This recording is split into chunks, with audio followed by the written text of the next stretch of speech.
My absolutely beautiful astrology soulmates, and welcome to your horoscope for January of 2025. Welcome to 2025. Happy new calendar year, because remember, the new astrological year doesn't actually kick off for another couple months. So for those of you who are like, oh my God, it's the end of the year, I didn't make it, you're doing really well. And also keep in mind that as we're coming into 2025, we're actually coming in with the brakes on.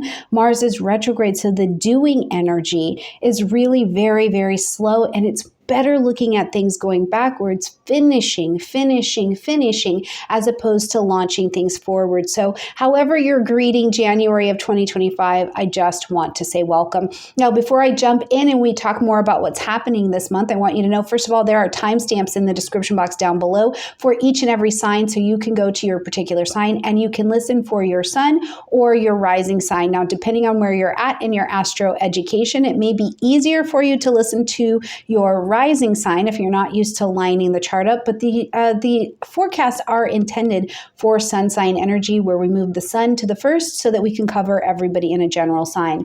Listen for your sun, listen for your rising, and see how they resonate, okay? All right, if we haven't met before, I'm practicing professional astrologer Stormie Grace. It's a real pleasure to be here with you. And January as a month, like I said, it's more about the going back and redoing, relooking at the strategies, relooking at the structures. It is not the month where you are popping out of the cake talking about new year, new me, okay? This is not that, because half of the things that we're going to find out as we travel in both January and February, you really were gunning towards something. This was it. This was the thing. You had made a plan. You had made a decision, and you're going to be finding out that you actually are not really that motivated for it, but your intuition is lighting up to show you a different direction that you actually do want to go. It's lighter. It's softer. It's easier. It's not so much I have to do. The innovation may actually be that you're like, you know what? I can live with a bit more ease. I don't have to force and push that forward. And this will be a real revelation that we'll see, especially as Mars moves its retrograde from Leo into Cancer just here at the beginning of the month. Now, talking about redoing things, if you are ready to learn astrology, my Astrology 101 and 101 Part 2 courses are up. They are ready. They are available. One of the things that I see often in class is that we'll be going on and moving towards the intermediate level, and students find out they have gaps, and the gaps are usually in the basics and in the foundations of their understanding. So if you need to go back, you need to relearn, review, you need something a little bit more structured to walk you through, I would love to have you in one of my courses. And through January, they are still on sale for $67. You get lifetime access to that course, and those courses will become a part of a full school. So of course the price will change down the road, but if that's you, if you're ready to learn, you know you have some gaps in your learning, this would be a great time for you to jump in. And if you don't have your 2025 digital transit calendar from our friends at Wise Skies Collective, use my discount code in the description box down below. Bring those transits of every week, every day, right to your own phone. It is a phenomenal resource. It is an absolutely phenomenal resource. And of course, if you're ready for a session, you can hook up with me in the comment section down below, in the description box down below. All right, into the month, let's look at these big transits we've got going. Now, first of all, we're going to see that Pluto is taking its actual time. It's going to be here now in this vibration of Aquarius. We saw a little bit in 2023 as it pulled in and we started to get a little bit uncomfortable, right? It's like, ooh, hold on. Something's changing. What's changing? What's revolutionizing? What's going on with technology? Then in 2024, we got a longer taste of that. And many of us stood right in front of really genuine pain points. They were pain points. It's like you could not get away from it. And that's how you know it was a genuine Plutonian transforming, ready to innovate pain point for you. Okay, wherever Aquarius is at in your particular chart, go to that house. See what were the pain points? What was the story telling you? For all of us, now that Pluto is in Aquarius and going to be here for the next 20 years, we are looking at massive transformation, massive empowerment that comes from that transformation. We're looking at innovation because this is an Aquarian vibration. We're looking at reform, social reform, attitude reform, belief reform in our own personal lives. And so many of us this year are going to do the Pluto and Aquarius thing. We are going to differentiate ourselves from groups, that we have been a part of before. You may no longer share the same opinion or the same identity. You're not like-minded anymore with a particular grouping of people. Or you might be saying, I want to differentiate myself in this way, so I'm going to take that additional training. I want to go this direction. The Pluto and Aquarius vibration, for all of us to keep in mind, is that we are embracing not only new ways of thinking and moving in the world, to include AI, to include exploration, scientific discovery, things going back to traditional manners, but it's really about embracing new ways of our own thinking, challenging our outdated ways of thinking that are not allowing us to advance, and advance in a way where we are in alignment with like-minded people sharing a vision to move forward. So we will continue to experience that this month. We're also going to see that Venus moves into the vibration of Pisces, and this is such a lovely energy. It's just a lovely transit. It really is. Venus is an attracting in energy. Venus is not on that hustle hard energy. Venus is attracting in, and in Pisces, we're attracting in compassion, empathy, emotional connection, spiritual connection, intuitive connection. We're calling in creativity into our lives, right? We're deepening in the relationships that we have. We're playing, we're giggling. There's a life that's a bit of ease. Now, to the other side of Venus and Pisces, this is a transit I think we also have to be mindful of, because you can be spending your money or spending your resources like they are endless, like they are boundless, like you have no end. And maybe that's your life. You have boundless, endless resources. I do not, but that could be there as well. And this can also come down to the energies of I'm drinking.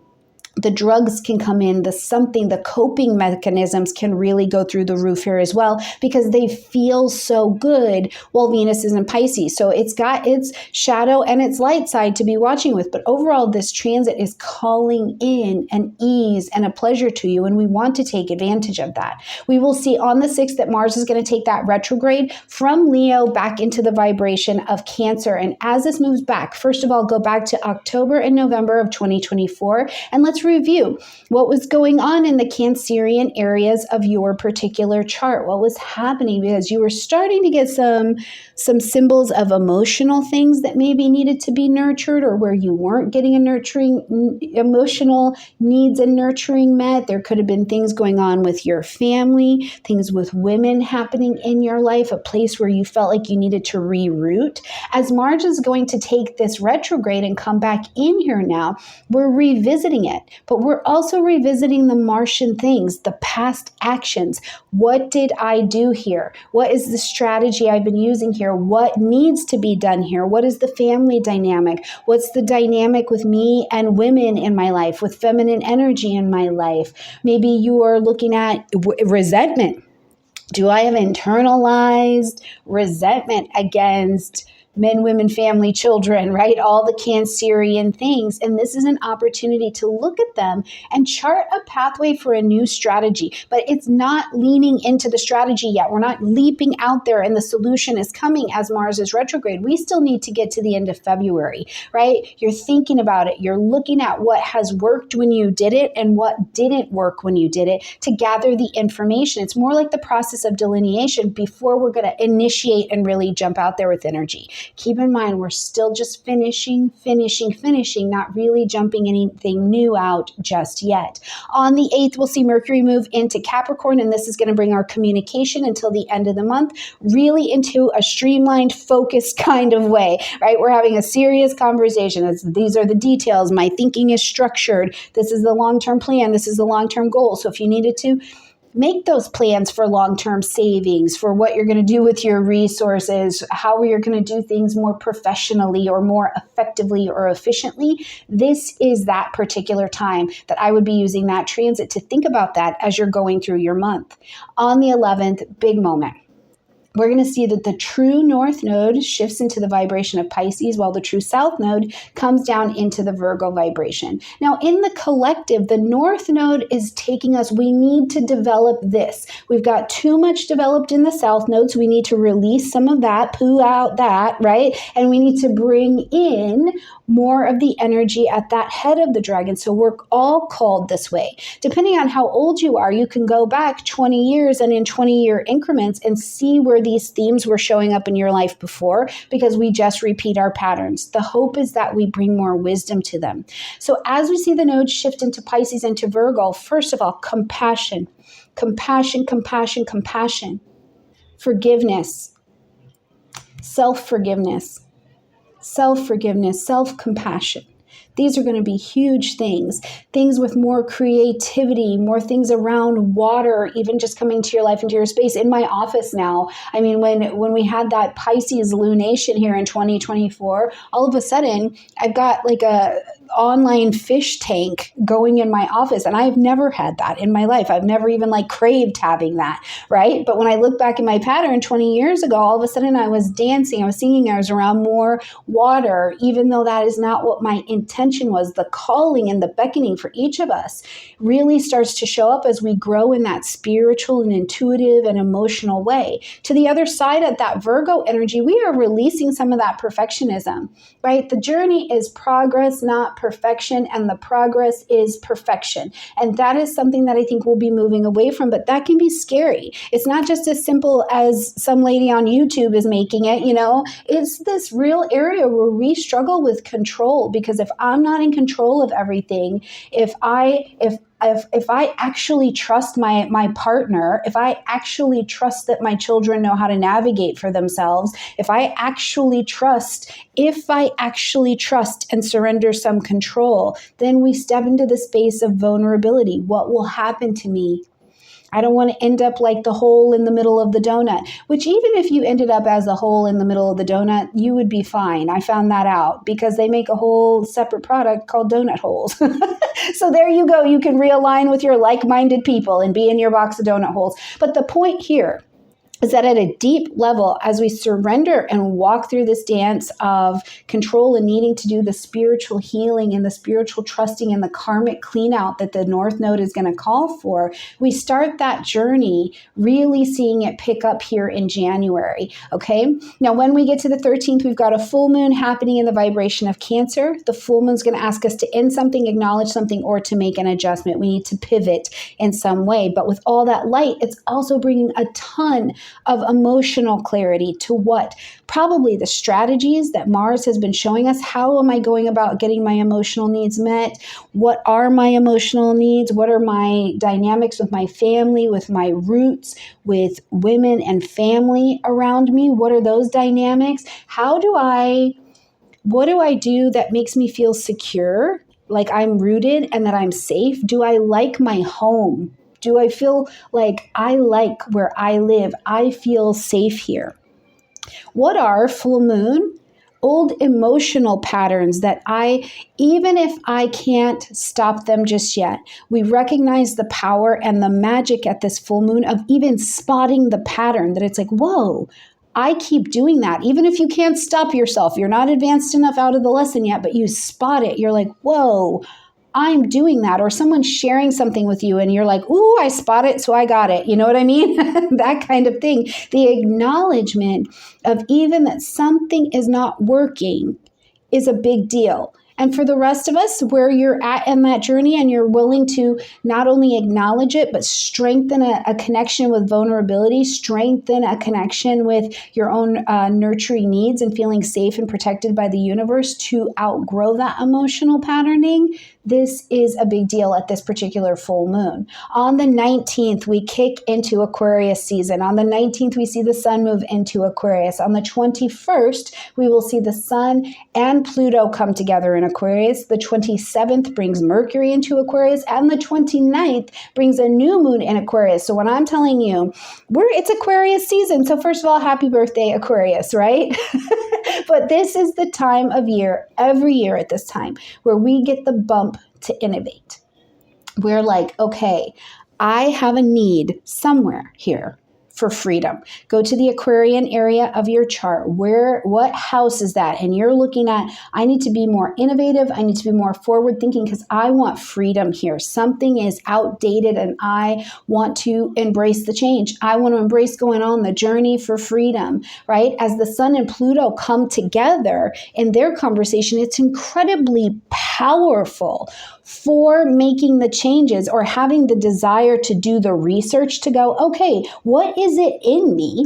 I need to brainstorm a new plan here for innovation. I need to brainstorm a plan for the direction that I want to go. I need to do some research online to find out where are the people that are like-minded like me. I agree with them. I align with their way of living and being. You know, we have had a season where Jupiter's been in Gemini, so it's been bringing a lot of information, bringing the seeds of information. But which one should I pick up? What's the right road for me? Sun Pluto comes together and we can go a little bit deeper into ourselves, a little bit deeper into the research of information that's been brought to our table and go, okay, I need to have a little bit of a conversation about that. Let this be thought-provoking so that I can gather the information of if this is the right alignment for me, if this is the right like-minded grouping of people for me. So as we arrive at this new moon that's going to happen in Aquarius, you can plant your seeds of intention here and say, I'm not sure.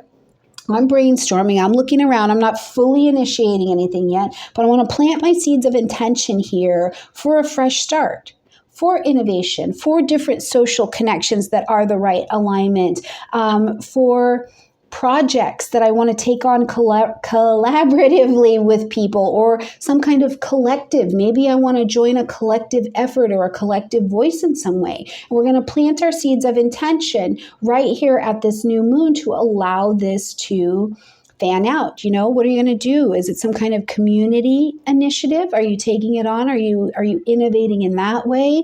Is there something in your life or in your home or even in your own being that it's a new sustainability practice, right? We got to be able to sustain for the long term. Aquarius is a fixed sign, so whatever it's doing, it wants to sustain it for a very long time. So you might be seeing the innovation come in that way, and it's really, really important. Now, as we're going to close out the month, we are going to see Uranus coming direct in the vibration of Taurus. So looking at the Taurus area of your chart, what's been happening? Because this is not new. This is not new intel over here. You've been shaken, not stirred since 2018 over here. So it has risen to the surface. Uranus, that lightning bolt shaking the earth of Taurus, which does not want to be shaken or stirred or jostled, has risen to the surface. Lots of sudden changes in even your earth, your tierra, right? Where do you live? Have you gone back to the islands, the places, the traditions of your family? It's like it like lifted people, honestly, out of the spaces where they were and said, look someplace else, innovate. There's more information available for you. Has it changed your values? Now, as Uranus is coming direct here, you've had several years to work with this. And as Uranus is direct here, you may be redefining or refining the new values that have come to you while all of these things rose to the surface, right?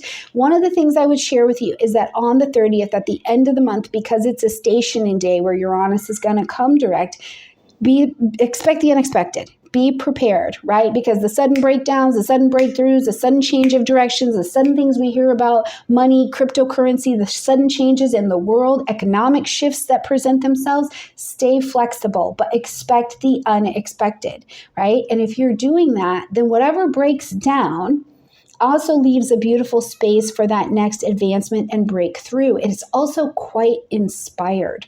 You may be thinking very unconventionally about the world that you live in. And sometimes the most unconventional thing that we do is something that was really traditional back in the day, right? And one example, and this is not true for everyone, of course, but one example that comes to mind is it's like the homesteading thing, right? Going back to growing your own fruits and things like that, even the windowsill gardens and things like that is very traditional. That's what you do. That's how we still get food today. But there was an outgrowing of that at the time where we're just going to the grocery store. So sometimes the most unconventional thing we do is go, yeah, I'm going to go to the grocery store. I'm going to grow my own green beans. And that is the innovative, unconventional thinking. So be flexible, be open. How are you going to manage your resources differently? What do you value that helps you manage your resources differently? And how is that going to start to show up in you now that Uranus is going to be traveling in that direct motion again?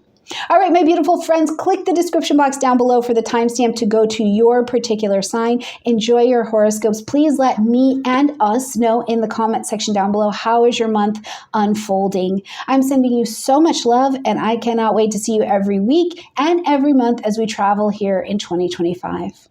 Bye, my Aries friends, and Happy New Year. Welcome to your January horoscope. We're Aries as we're coming into 2025. I know that you're our sign that's like getting it done, but we're going to have to get it done a little bit more slowly as we're coming into the year with Mars, your ruling planet, in a retrograde energy. So as we're coming across this threshold of 2025, I really want to share with you, Aries, to remember that this time for you, January in particular, has much more signature in your life that is about slowing down. It is about taking care of yourself. It's about making sure that you have a little bit of solitude on your mind, and definitely making sure that you have a space to rest. There is a fair amount of signature throughout the month, as I will cover it, that is really about Aries, you need to rest. Aries, you need to rest. And we're going to see it over and over and over again.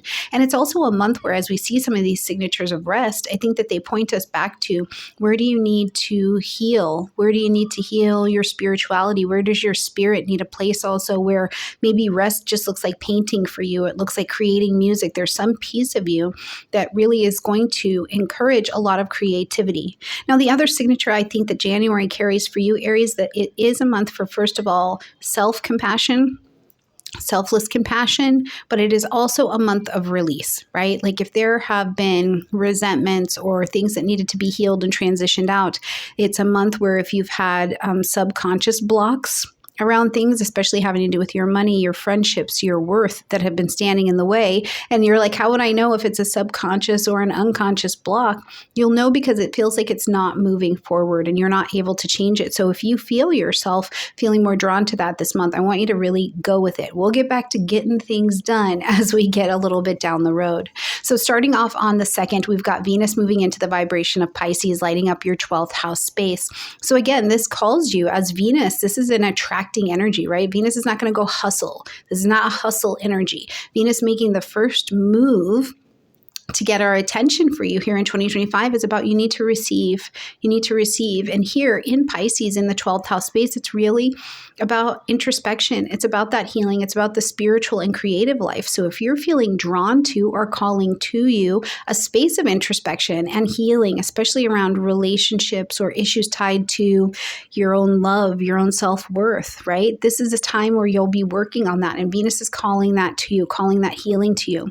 Really beautiful space of creative inspiration. You may have it. It may come up. It may come out of you, or maybe you're, doing an artistic or a spiritual project or something like that. It's a really lovely energy. Now, if you are in a romantic relationship of some variety, this could be a time where you're actually seeing your partner a little bit differently.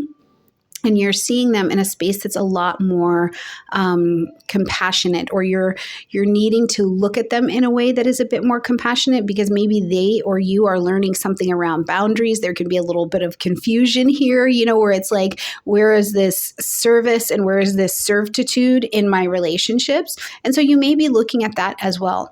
Now, for the rest of you, if it comes up for you, especially from this 12th house space, one of the things I think of is, well, number one, I think of, are you feeling at this time like really connecting more deeply with things that have to do with charity, that have to do with being a part of some kind of cause, or it feels like it really gives your spirit meaning and purpose, but you're moving in a very quiet, kind of more service-oriented, compassionate kind of way.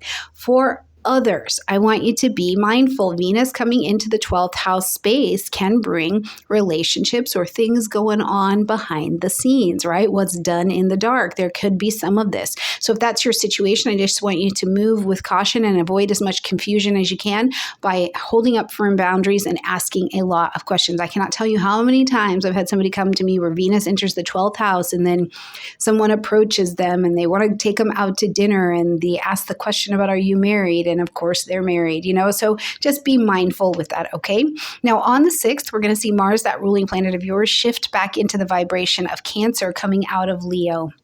Now, as this lights up the 4th house space, first of all, this is really bringing your attention to your home and to your family. In your home space, do you need to spend more time with people, like not go in your home, but be in your home with people, treasure them, look at them, nurture them, make sure those relationships are nurtured. Do you need to go to your house and make sure all of your house plants are watered, the animals are watered, the kitchen is cleaned, you have pulled it out, you have cleaned behind it, you are nurtured, and you feel like you love the space that you are in? This is a great time to do this. Any renovations, redecorations, or changes in your home, this is a great time to do it, although it is still Mars retrograde, so it can be loaded with frustration. So whatever you're going back to, or if you feel like there's current frustration in your space, what can you do to renovate that particular energy in that particular area to allow the manifestation of comfort and nurturing to come to par?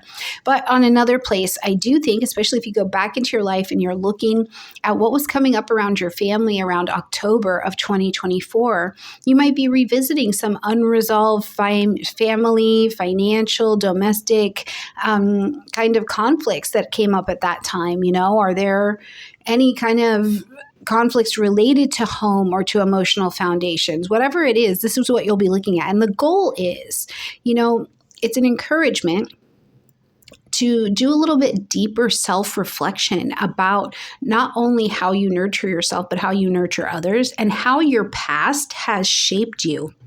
How it's shaped, Aries, your emotional responses to the world that you're in right now, and then you're taking action from them, okay? When we get to the 8th, we're going to see that Mercury moves into the vibration of Capricorn, having done a really nice retrograde for us. So as you're experiencing Mercury traveling this Capricorn vibration, it lights up your 10th house space of career. We see you in public, your reputation. What do we call you in public? So this could be a time for you, Aries, where there are more career conversations and decision making. That could all come very center stage for you at this particular time. Or maybe you are planning or organizing, or you're engaging with some kind of authority figure or an advanced professional, or you want to advance a professional goal, something like that. This would be an excellent time to do that, because with Mercury not in retrograde anymore, you're a bit more clear, you're a bit more concise, especially in Capricorn, right? It's clear, concise communication. You're focusing on what you're doing, and you're also focusing on making decisions that are going to have long-term impact. So a long-term strategy is something I would be thinking about. Now, when we talk about the 10th house, I do think that we also have to talk about what's going on the global stage. So at this time, as you're considering these things in your career or your reputation on the global stage, and how this may impact you as well, is that, you may be hearing more about leaders or governments around the world, honestly, taking a lot more public accountability for things, or putting different structures of planning or announcements of structures and planning, especially things about economics, infrastructure, corporate strategies, these kinds of things could be coming up. And so you may be in a position where you're making decisions based on those as well. On the 11th, the true North Node is going to enter into the vibration of Pisces after traveling through your sign for 18 months. You did good, beautiful work. Aries, wherever you are, it is on the path of the destiny that you were meant to have, right? And we don't always love where we're at, but what are you learning? Where are you asserting yourself in a different way, where now, first of all, you get to see everything that you learned, where you are a bit more assertive in your own being. You realize you're allowed to take up space, because even though you are one of our warrior energies, you're not always the one that's at the front. Some Aries really has to grow into being the one in the front, to saying, no, this is what I'm doing, and having the courage to step out there. That's about growing into being an Aries, right? So for some of you, this may be, after this 18 months, you feel like you can do that with a lot more finesse. Now, as the true North Node jumps into this vibration of Pisces, the destiny point pulling you towards this Piscean energy is about a spiritual awakening for you. It's about inner healing. It's about your creativity being really brought into focus, but I also think that this plays a lot for you with that South Node in Virgo that's asking you to look at your health, look at your wellness, your daily routines, because Aries, there may be something going on that is telling you that something in your daily routine is not actually working for you. It's not intuitive anymore. There needs to be more slowing down, more rest, more recovery, and that those are the things that are going to make you successful, right? This need for massive output, and it always has to go hard, and you have to be the best in the first. I think that this month, with all of that rest energy that's available, this is a signature that continues to speak to that. So as that North Node is also traveling through Pisces, and we'll talk more about it, but if you are feeling more drawn towards exploring patterns of behavior, of thinking, subconscious things that, you're ready to let them go because you've used them as a mechanism for control for a long time, and now you're ready to embrace a bit more trust in the higher power, the higher purpose, things like that. I think that you're going to get to see by the end of this transit in about 18 months how beautiful this has really worked out for you. But give yourself some rest, okay? It doesn't all have to be go, go, go. On the 13th, we've got a full moon in Cancer, and this is going to light up your fourth house space. And again, it's interesting. This full moon is asking you to end something, acknowledge something, or to make an adjustment, right? We need to make an adjustment, but it's in Cancer. So it's also in a water energy. Just before this, we will have seen that Neptune made contact with this watery energy as well. So it's like there really is a signature of rest. Like emotionally, you need some rest. But at this full moon, we're going to be looking at emotional issues tied to your family, tied to your home. Some of them may reach that climax. You may be in this space where you're like, okay, I really need to nurture myself. I really need to resolve conflicts within my household or resolve conflicts from my past. And this is the time, I think, to do that because you have a bit more clarity under the full moon with all of the lights on to create a space of safety, to create and understand how at an emotional level to create safety and connection under that as well. So it is a full moon that I think is really very useful. Now, for some of you, this full moon could also bring someone into your home or out of your home. And here's what I mean. Do you have a child that's going off to college? Do you have a parent that is moving in, right? We can see these dynamics of definitely shifting home as well. On the 19th, we are going to welcome the sun into the vibration of Aquarius, and this lights up your 11th house space. Pluto is traveling through your 11th house space, so the changes and the rearrangements, the empowerments, the dying off, and the revision of your social circle for the next 20 years is really in play, but we're going to add a little bit of extra emphasis to it right now as well as the sun is traveling through Aquarius in this 11th house. The 11th house brings our attention to our friends, our social groupings, the organizations that we are attached to, but also the long-range plans, goals, and designs that you have for yourself, Aries. That's really important, okay? So one of the ways that I can see this absolutely playing out for you is that your attention is, first of all, shifting over there, right? Like the sun comes and we're motivated. So even if Pluto's been hanging out and you're like, yeah, okay, I sense the shifts or I'm seeing it. When the sun gets here, your attention is captured. So friendships, collaborations, communities, social media, technology, all of your involvement in that. Now it's time to network. It's time to explore. It's time to explore innovative ideas. It's time to explore innovative people or interesting people who are going to go with you long term. They help you achieve a long-term goal, but they do it because you have a shared set of ideals.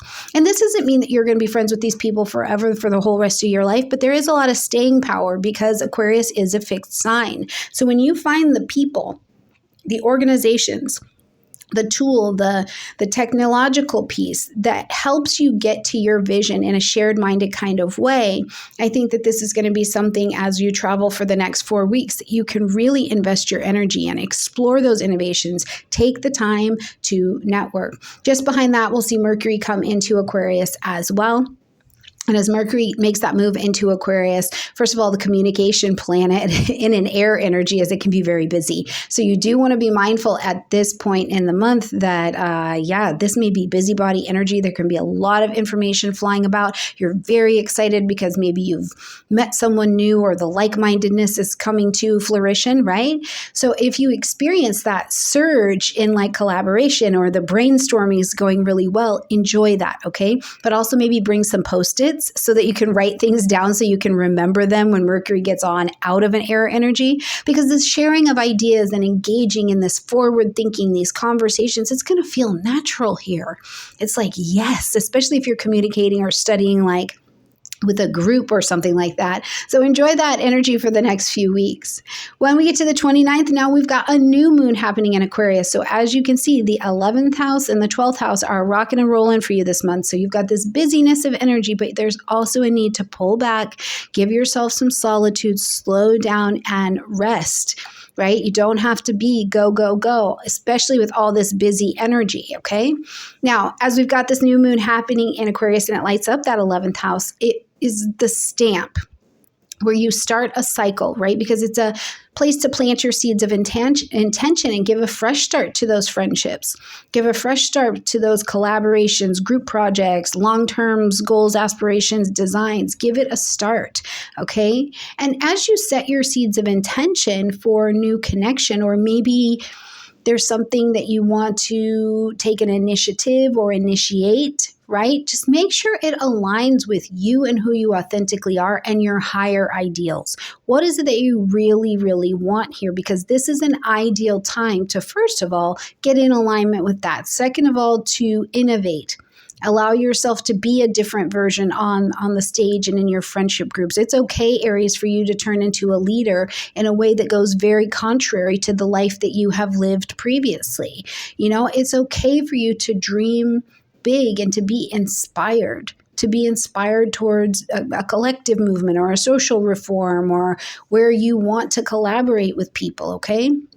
As we're going to close out the month on the 30th, we see Uranus turning direct in the vibration of Taurus. And this is going to light up your second house space, as Uranus has been traveling through Taurus and has taken its retrograde, obviously, back in 2024. So as Uranus comes direct, the thing to remember is that Uranus doesn't back up very far. So when we saw Uranus take its retrograde, it was at 27 degrees of Taurus, and now it's coming direct at 23 degrees of Taurus. So not a lot of movement, but definitely check these areas out on your chart to see what kind of impact it was really bringing in. Now, as Uranus comes direct, first of all, it's a stationing day here on the 30th. So expect sudden changes or even sudden insights. I would say also sudden insights are available here, but they're going to be related to your finances, to your possessions, the things you actually have, to your relationships, to your self-worth, okay? Now, if you're starting to feel motivated, you know, you're like, I'm ready to adopt kind of an unconventional approach to how I earn money, how I manage my resources. Maybe during the retrograde, you started moving your money in ways that you've never done that before, right? This transit can help you break free from anything that was creating a material limitation in your life, or anything that was an outdated value to how you engage in the financial and material stability in the world. Now, I do think as well, this is another place where the global impact may have your attention as well, Aries, because on a global scale, as Uranus comes direct here, and we're not going to see it go retrograde again until we get into September and Uranus actually moves into Gemini, but as it takes its last moments of coming direct here in Taurus, I think that the financial markets are going to experience a fair amount of volatility, or at least some pretty significant shifts in their trend, which we already know are on their way. And so there can be more of a focus on what is a sustainable resource, digital currencies, material productions, where are we producing things, agricultural production, right? So society is going to get a little bit / a lot different. You know, there can even be societies challenging the traditional economic structure and the models that we have used before. So this is going to be a time where I'm going to encourage you to move towards the more progressive system, but also to vote, to move, and to work with your conscience, but realize it will have an impact on how Uranus coming direct in Taurus is also going to impact you personally as well. Okay, my beautiful Aries, I hope you have a gorgeous start to the 2025 year. Let yourself come in a little bit with the brakes on. It's okay to not go hard all the time. In fact, some of the benefits that you can see more quickly come from giving yourself a chance to rest and revise as well. I love you, Aries. Have a great January. Hello, my absolutely beautiful Taurus friends, and happy new year. Taurus, welcome to January of 2025, where this month it is really about your expansion. We've got a lot focused on you being able to expand out this month, especially in terms of how you're known in the world, your career zone, the name that we call you in public. All of these areas really have a boost, but they come kind of on the heels here, Taurus, of you might have to say some things that make you uncomfortable. And as a Venus-ruled sign, I don't think that's always the thing you're the most comfortable with. But this month is going to be about you learning to share who you are and who you've become in a more outwardly honest kind of way. And this will naturally indicate to you that there is going to be a change in the name and the status that you have in public. And it's really kind of a big deal. Now, we also see that as we are coming into January, we've still got Mars retrograde, and Mars is going to start out this retrograde in that vibration of Leo, but then backwards into this Cancerian energy. And so this is really going to be having you relook at your communication. How do you communicate with people? Are you holding back a message that you have to share or something that you want to say because you don't want to be disliked? Taurus, this is the month that I think you get a little bit challenged on that. Your ruling planet Venus is also going to be moving into the energy of Pisces. So let's start our journey of January right there.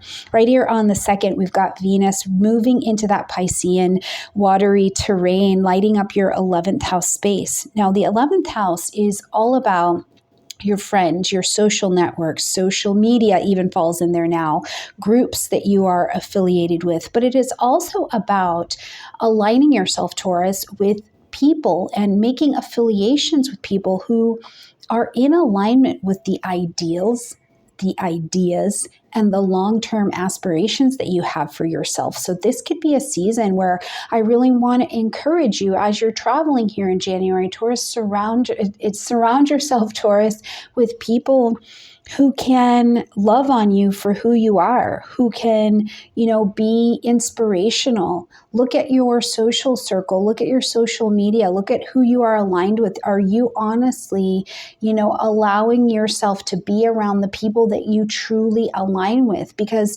this is going to be a time with Venus here for you to focus on building the connections that are in those alignments, especially with where you want to go. What do you value? Venus is a question of value, Taurus. So what do you value? Because if you value this over here, but the people you're running with or the message that you're sharing is not in alignment with that, that is going to be a really hard place to let your Venus work for you. Instead, look at creative collaborations. Look at, where do you want to put humanitarian efforts that also bring more joy and creativity and fulfillment into the world. Now, I do think that Venus is still Venus, when we're moving around the 11th house. So absolutely, there could be some financial benefit that comes from this particular position, but there can also be, for some of you, romantic opportunities that might arise, and they would be coming to you in the form of maybe you were friends and now you're becoming more, or from a friendship group or something like that. Or you're like, you know what, let's realign this marriage, this relationship based on our shared goals, and let's really dig into that together. So there's definitely an increased compassion and an increased inspiration that comes with Venus moving into this space. Now, on the 6th, we're going to see that retrograde Mars back up into the vibration of Cancer, and this will light up your 3rd house space. So like I was saying, Taurus, this is all about communication, because this transit through the 3rd house, which is your communication, the way that you speak, the way that you gather and disseminate information. It's going to be about little classes that you are learning or things that you wanted to study. It's going to be about things with your siblings, contracts, buying, selling, houses, things like that, okay? Short distance trips will also fall in here as well. But this transit is more of an urge for you to revisit old ideas or projects and give them new life, give them new energy, right? Because you've been passing through this as Mars traveled through Cancer the first time, getting you to reflect on, first of all, how do you communicate? How do you handle conflict? How do you use your words and your word magic? Do you keep things to yourself because you don't want to have people not like you? You don't like the conflict. You don't want to be challenged. How is your communication with the people next to you, your neighbors, your siblings in daily interactions? What is this like for you? Now, let's keep in mind that Mars is still Mars. So while you're in this reflection, Taurus, there's also this space still for frustrations or misunderstandings, and they surface during a retrograde, right? So what it calls for you is to slow down, look for patience. This is Cancer. Be emotionally aware of what is going on for you before you open your mouth and speak to it. This is going to be something that I think serves you very, very well. Now, when we get to the 8th, we're going to see that Mercury moves into the vibration of Capricorn, lighting up your 9th house space, publishing, marketing, broadcasting, international travel, higher education, teaching. Maybe you're doing something in a legal sense. Certainly things, Taurus, that have to do with your faith or your philosophies and the philosophies that you live by that govern your day-to-day life, okay? So as we're looking at Mercury traveling through this Capricornian space, your thoughts, your conversations, they can turn more to these areas, that education, that travel, or maybe it's even just big picture planning, right? When we're in the 9th house, we're doing the big picture kind of energy. So this transit is actually, I think, an excellent time for anything that you wanted to teach or that you wanted to learn, or any kind of travel plans or something that you have that are structured, where it really needs structure, or maybe you're refining an idea for something that you were going to be publishing or teaching down the road. The other thing I think that it is fantastic for is anything that has to do with legal matters, get that handled. But communicating in some way or signing on in some way with a mentor, right? So that they can show you how to do it, because they are going to be able to show you how to expand out into the world, which is what the 9th house is trying to get us to do. On the 11th, we see that true north node switching signs from that Aries Libra into the Pisces Virgo dynamic. Now, this again is going to light up that 11th house space. So as we're looking at the node moving into this placement, the node is a destiny point here, right? This is a destiny movement. So this is the north node taking you towards this 11th house, taking you towards more collaborative friendships and efforts that are in alignment with the aspirations you have for yourself. This is no less than, Taurus, a period of growth, but it's growth through community. It's growth through collaboration. And I encourage you to, first of all, be very Piscean. Trust your intuition. Embrace compassion. Embrace your creativity. Embrace your spirituality. Let that be a part of your social circles, right? Because when you're aligning with your personal goals and then you put yourself with the people in the collective that share those ideas, this is where that fulfillment, I think, comes up. And it's really, really profound. It can be profound for you. Now, for those of you who are over the age of 20, okay, look back in your lives about 20 years ago. You were in this arrangement of the Pisces Virgo axes. What was coming up in your life at that time? What kind of signatures around creativity and compassion were going on? We'll talk more about that in the node video I'll do for you, but you can just know for January, it is your destiny that some people will be moving away from you because they don't like your message anymore. But some people are also coming towards you because they are the next cast of characters to walk with you on the journey. On the 13th, we've got a full moon lighting up in the vibration of Cancer. So we've already had a little look with this Mars retrograde over here, right? It's like, what are you saying? What are you doing? What are you being about? And now the full moon is asking you to end something, to acknowledge something, or to make an adjustment, Taurus, to how you've been communicating. And I can just tell you, it keeps coming to me that, Taurus, you're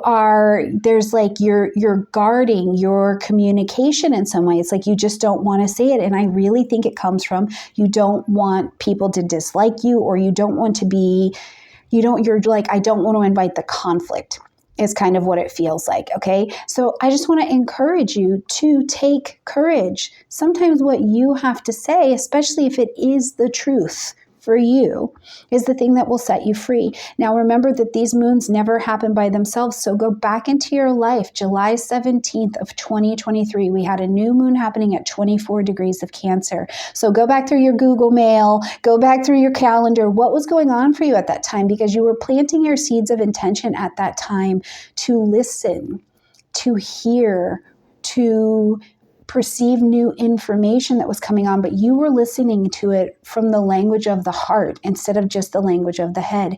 In April, it was at a first quarter time, and you would have been taking a lot of action on a message that you heard, maybe a whisper or an emotional fulfillment that came in, and you've been working on it. Now that we're here, it's been done. It's been built. It's time for you to continue to speak life into it. But you have to make a pivot and get in alignment with the right people who are going to be able to nurture this. You're going to have to use a voice and a tone and your being to speak life into other people, okay?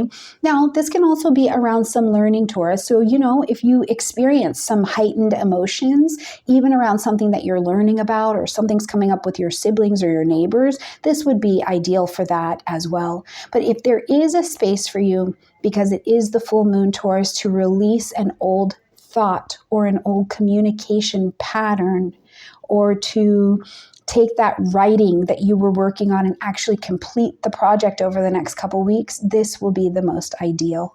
On the 19th, the sun is going to move into the vibration of Aquarius, lighting up your 10th house space. Now, we know Pluto is playing all over there in that 10th house space, so you are having a massive rearrangement to your career, your public image, your reputation that we know you in public. So you're on center stage, Taurus, and I don't care if you are a singer and we see you online, or if you are a community service, worker, or if you are a parent in your household. I don't care if it's the macro or the micro scale where we get to see your energy vibing out.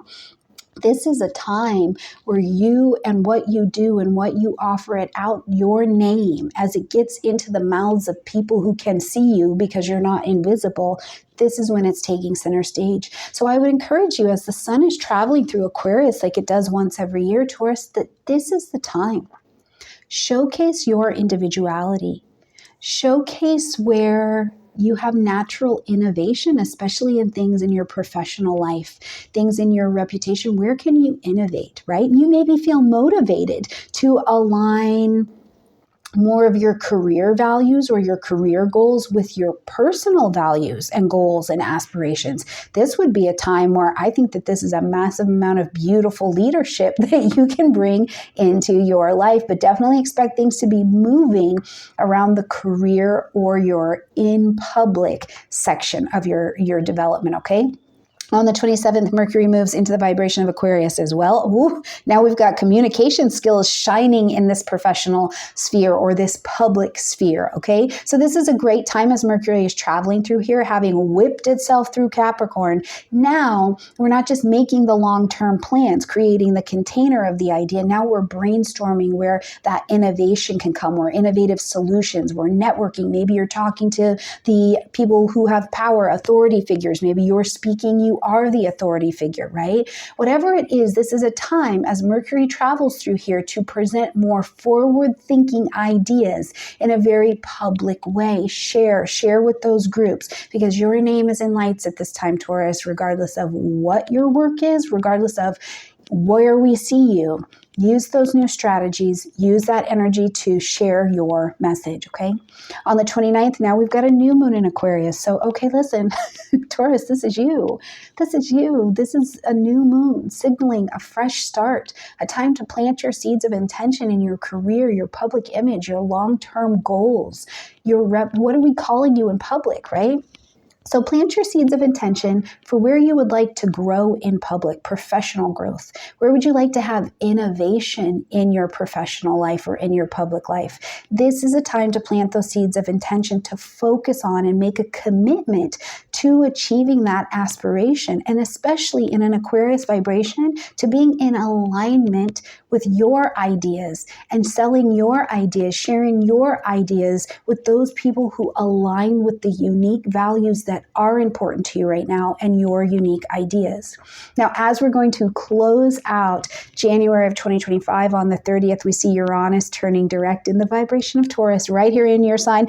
You've been being shaken and not stirred. And listen, I'm a fellow Taurus. I very much so understand it. So the gems and the jewels and the minerals that have risen to the surface for you to work with, the bodies and the skeletons and the poison that has risen to the surface to be swept away, that you have been able to be done with and you've healed from and you've acknowledged, you are left with brilliance. So as Uranus turns direct here in your first house, first of all, expect some unexpected, okay? Because this transit, even in stationing direct, even though it's been in your sign for a while, it can spark a really sudden insight.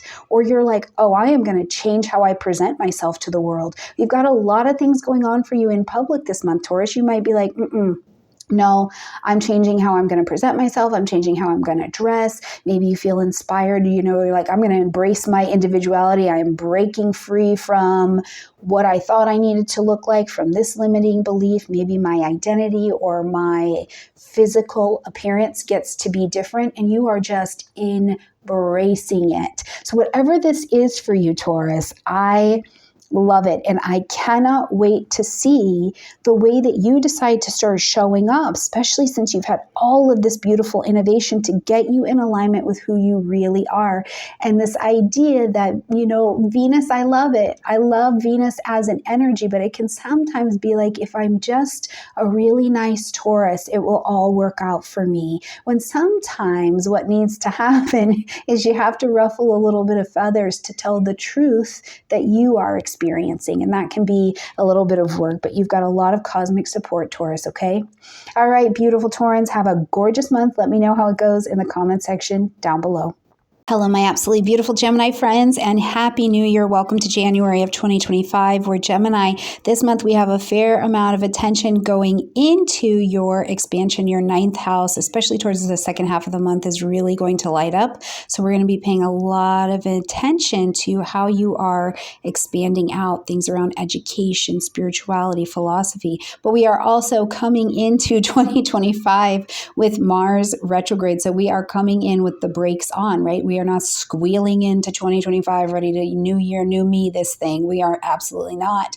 Instead, we're coming in a little bit more slowed down. There's a bit more review that is going on, especially as we see that Mars is going to do the most of this month for you in the vibration of Cancer, causing you to really go back over your budget. And so we'll talk all about that in just a second. Right here at the beginning of the month, Gemini, on the 2nd, we see Venus moving into the vibration of Pisces. And this will light up your 10th house space. And the 10th house is about that name that we call you in public, your reputation, your career, your soul level calling, right? Like whatever we call you in public. So if you're one of our beautiful Gemini friends who's like, Stormie girl, I am retired. Okay, I don't want to talk about my career. That's okay. We're still talking about the name that we call you in public. What are you doing that you offer out to the public, or what are you putting in play for long-term goals? Okay, so you can think about it that way as well. Now, Venus is an attracting in energy. Venus is not a hustle hard kind of energy. It really does not function well in that position. So one of the things we know is that this area is actually calling in goodness for you. So there's this encouragement for you to, first of all, get it out. Get out the dream board. Get out the vision board. Sit down. Trust your intuition. Trust your creativity. Write out, picture out for yourself the career, the reputation, the long-term plan that you want for yourself, because that's going to be the way that you really work well with this and create this. When we think about the things that are in reality, we create them in our heads first, in an intangible place first, and then they become tangible. But Venus is also calling in here in this Pisces vibration. So it's a perfect opportunity for you to experience some kind of boost in your career. Maybe there's a boost in your public image. You've had a long-term goal you've been working towards and it's like boosted, okay? But it's going to do it by making it a lot more harmonious. So you've been trying to get in touch or be in good terms with maybe someone who's an authority figure, and I say that in quotes, or you've needed colleagues or collaboration to come around. Maybe you've needed a more creative approach to something in your professional or your public matter. This would be a great time because Venus is going to attract in those opportunities with people who are artistic or very compassionate, attracting in that recognition. So use this transit very well. Slow down, be creative, trust your intuition. And remember, you can create the work that you want to do. Now, on the 6th, we see Mars moving back into this Cancerian vibration in this retrograde path.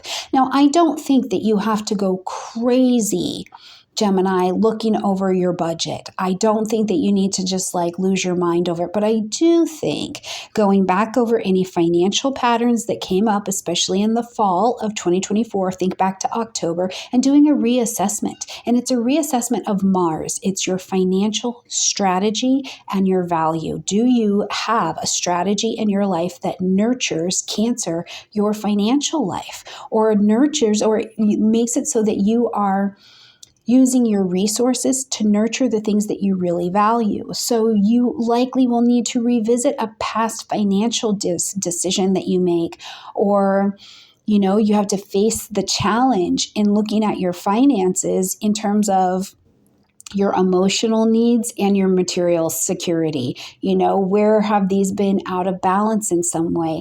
Now, because it's Cancerian energy as well, Gemini, I really do go, okay, well, what's the connection here with family? Did you have family involved in your money in some way, shape, or form? Because if that is not in alignment anymore, it's time to reevaluate how your resources align with this particular relationship. And for some others of you, you may be actually putting that money away or getting ready to spend that money to buy a house or to buy a home or some kind of property that allows you to be really aligned with your own nurturing and security. When we get to the 8th, Mercury is going to enter the vibration of Capricorn, lighting up your 8th house space. As we see Mercury traveling here in this 8th house dynamic, first of all, our thinking gets really practical, it gets grounded, and it's about long-term planning. So I would think here you are likely very much so engaged in some kind of strategy or strategic thinking that is about your shared resources, that is about intimacy, that is about debt.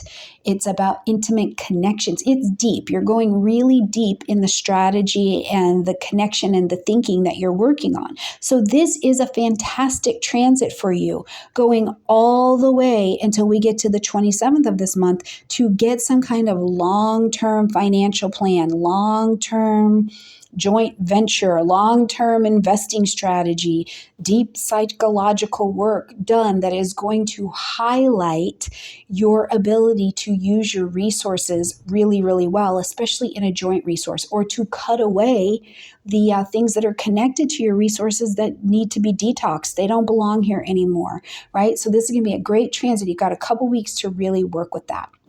On the 11th, we're going to see that the true north node now comes into the vibration of Pisces. So again, lighting up that 10th house space. So it is going to be about your career. This is looking at pulling you towards a destiny point. We're going in the direction that you're destined to go. Now, if you're over 20 years old, you can trace this back 20 years ago. What were the themes and the patterns that were coming up for you about 20 years ago as this same transit was happening in your chart? Because this is the marking of a period that is not just about growth and, being alignment, but it's about purpose. What you're doing in public, what you're doing in your career life has a purpose, and you embracing the creativity and the compassion and being spiritually and destiny wise aligned with your goals is going to serve a higher purpose. Right? And to the south node side, where we're going to see that Virgo energy is at, it's about letting go of this really rigid, perfection-minded set of ambitions that are actually out of alignment with your intuition. Getting in alignment in your intuition with what you're doing in the world, that's going to be what leads to success. When we get to the 13th, we've got a full moon happening at Cancer, now lighting up again that second house space. So the full moon, again, is now asking you to end something, to acknowledge something, or to make an adjustment. And full moons are emotional, right? They are emotional, but they are shining a big light, all the light in the room. So if you have this more emotional focus towards your finances, towards your self-worth, about your material possessions, the things you value, things having to do with your parents, you may be having that because you're feeling this space where you need to release an outdated connection to money. It could even be Cancer is very, very concerned with security.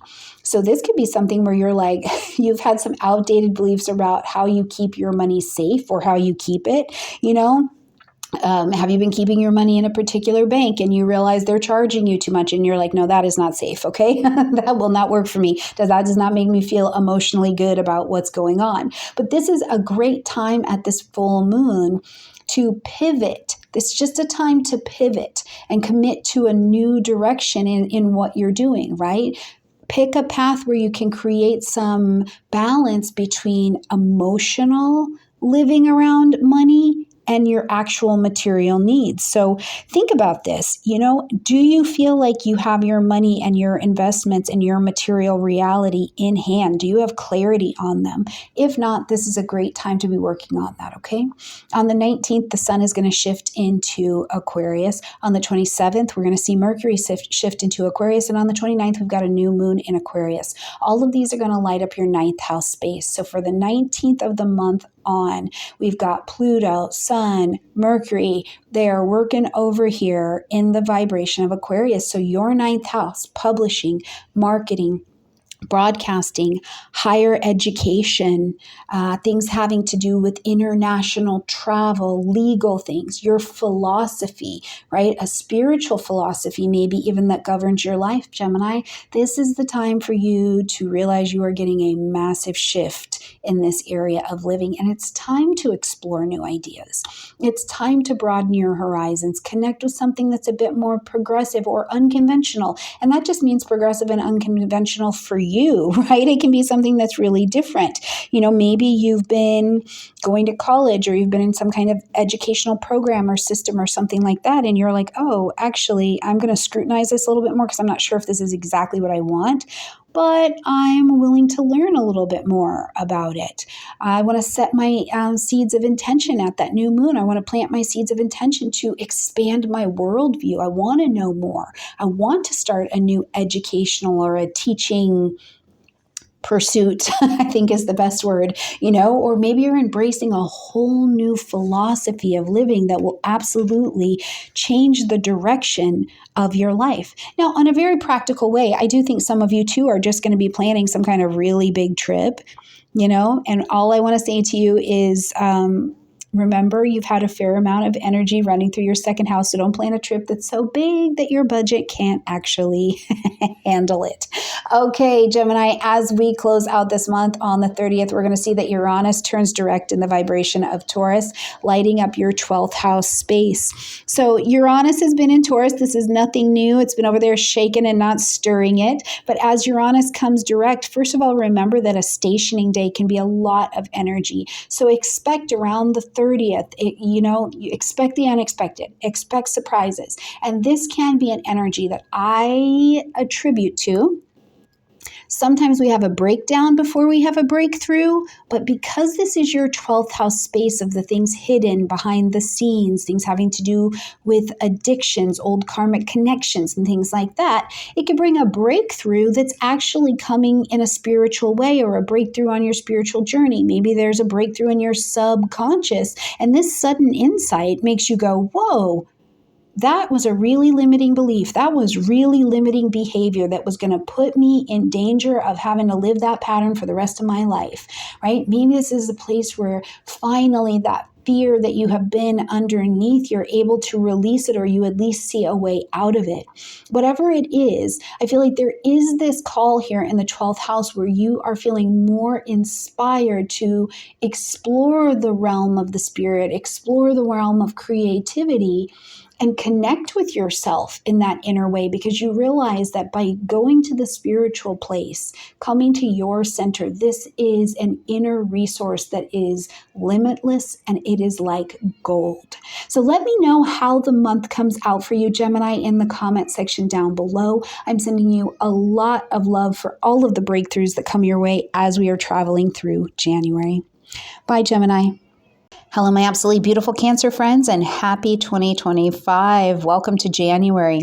All right, Cancer, this month, we just have to get it out of the way. The biggest and I think the most important transit that is going to be happening this month is retrograde Mars coming back into your sign, really asking you to go back over the way that you value yourself, where you're putting your actions, your personal energy, right? There's this space of how do you assert yourself in your current life that is actually coming from old emotional triggers, or maybe the way that you're being asked to acknowledge how your upbringing has actually put patterns into your life for you to go ahead and relieve those. So we'll talk all about that in a minute, but I just wanted to tell you out of the gate that is a really big deal that we will be working on this month. Okay, as we're coming into January right here on the 2nd, Venus is going to move into fellow water energy Pisces, lighting up your 9th house space, Cancer. This is about publishing, marketing, broadcasting.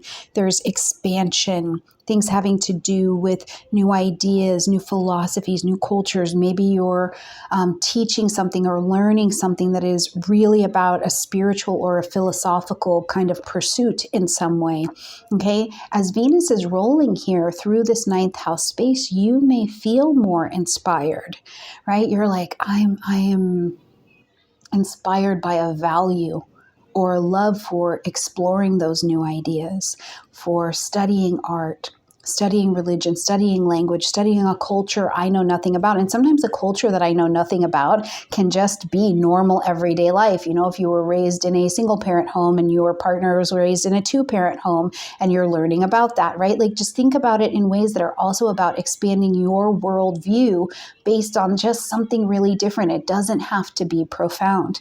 Now, for many of you, I think that travel could become a lot more appealing, especially to places that are a bit more watery, or they feel like they have a spiritual significance or connection to you. So if that's something that you're doing, or you're feeling a bit more called to letting that come into your life, I would really encourage you this month to do that, you know, and the relationships that you're in, the people that you're connecting with, the opportunities that Venus is calling into you can really benefit from this expansion of these ideas. But I also think that this is going to be something that's really calling in a lot more creativity, Cancer, than you've been and had access to for a while. For example, you might find yourself enrolling in an art class.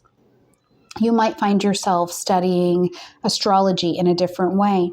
Maybe you've been in a relationship that's been a little bit rough, or you've been distant for a while, and now you're going on a romantic trip to a faraway place. And it's really more about whatever one of these things you're taking on, it resonates with your soul. It resonates with that creative part of your spirit.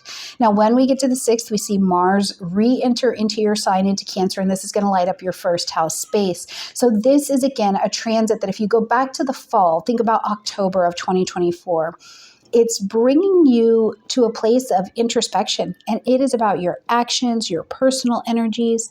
Where do you feel like you need to reassess how you assert yourself and how you address emotional things that come into your life, family, maybe old situations and frustrations come back up for you. They just rise on up there to the surface, right? And what it's doing is it's urging you to find a new way to resolve the conflict or to express your anger or your frustration around it. And I think this is a really great example I wanted to share with you. You know, you can have a situation that it really impacts your daily life and your daily living, and you're actually looking at, where did my familial pattern put this in my life. And it becomes this space while Mars is retrograde where it's like, I don't want to blame my family anymore. I want to look at how I can revisit this old idea down to your daily routines. I want to revisit this old routine, or I want to go back to something that actually was nurturing, and I want to find a way to fix it, to work with it, to let it be a better part of asserting myself and what I need in my emotional well-being, as opposed to pushing it off. Now, it is still a Mars retrograde, so we have to be mindful that the highlight or the possibility for some real emotional tension, especially in where you're trying to, demand this leadership, you're trying to push towards this leadership, or you're trying to go, I'm going to usher in something. It may be asking you to put down an idea or ideal that has been keeping you safe for a very long time, and you're having a little bit of a hard time with that. So this will be a really interesting dynamic to see how you work with that. When we get to the 8th, we see Mercury slipping into the vibration of Capricorn, lighting up your 7th house space. And this is all about conscious, chosen, one-on-one relationships, okay? So you're engaged with this energy. You know who they are. It can be a romantic energy. It can be a marriage. It can be you're going through a divorce. It can be a business partner, but conscious, chosen, one-on-one relationships. So as Mercury's traveling through here, the first thing it's going to emphasize for you and bring your attention to is this ability to communicate, because Mercury is our communication and our information sharing energy. But how you communicate, how you plan in partnerships. And this is both, again, professional and personal. It's a great time under this transit for the next couple weeks to discuss anything that has to do with a long-term goal. We want this to last for a long time. We want to make a plan, or maybe we're entering into a contract, or we're leaving a long-term contract, right? Where there's been some kind of shared responsibility, some kind of partnership dynamic. Whatever it is, Mercury in Capricorn is really good at focusing on being focused. First of all, that's really kind of a nice energy, being practical, having practical discussions, and really coming to that level of like Saturnian interaction. That's actually something that can strengthen your situation, strengthen the bond that you have in your life, because things just get very clear and very practical. So here's a great example too. This would be an ideal time. You guys know I like business. I really like business a lot, but you may negotiate a different kind of business partnership, or maybe you have a more structured approach to how you want to resolve something in one of your relationships. Maybe even your business will take on a new structure. Whatever it is, right? Like the resolution to relationship things, there's a long-term outcome that will come from the decisions that are made while Mercury's transiting here. On the 11th, we see the true north node enter into the vibration of Pisces, again, lighting up that 9th house space. Now, this is a destiny energy. We're moving towards something that is your fate to be moving towards it. And if you are older than about 30 years old, you can flash back about 20 years ago and see what was going on in your life, because we did experience this transit at that time.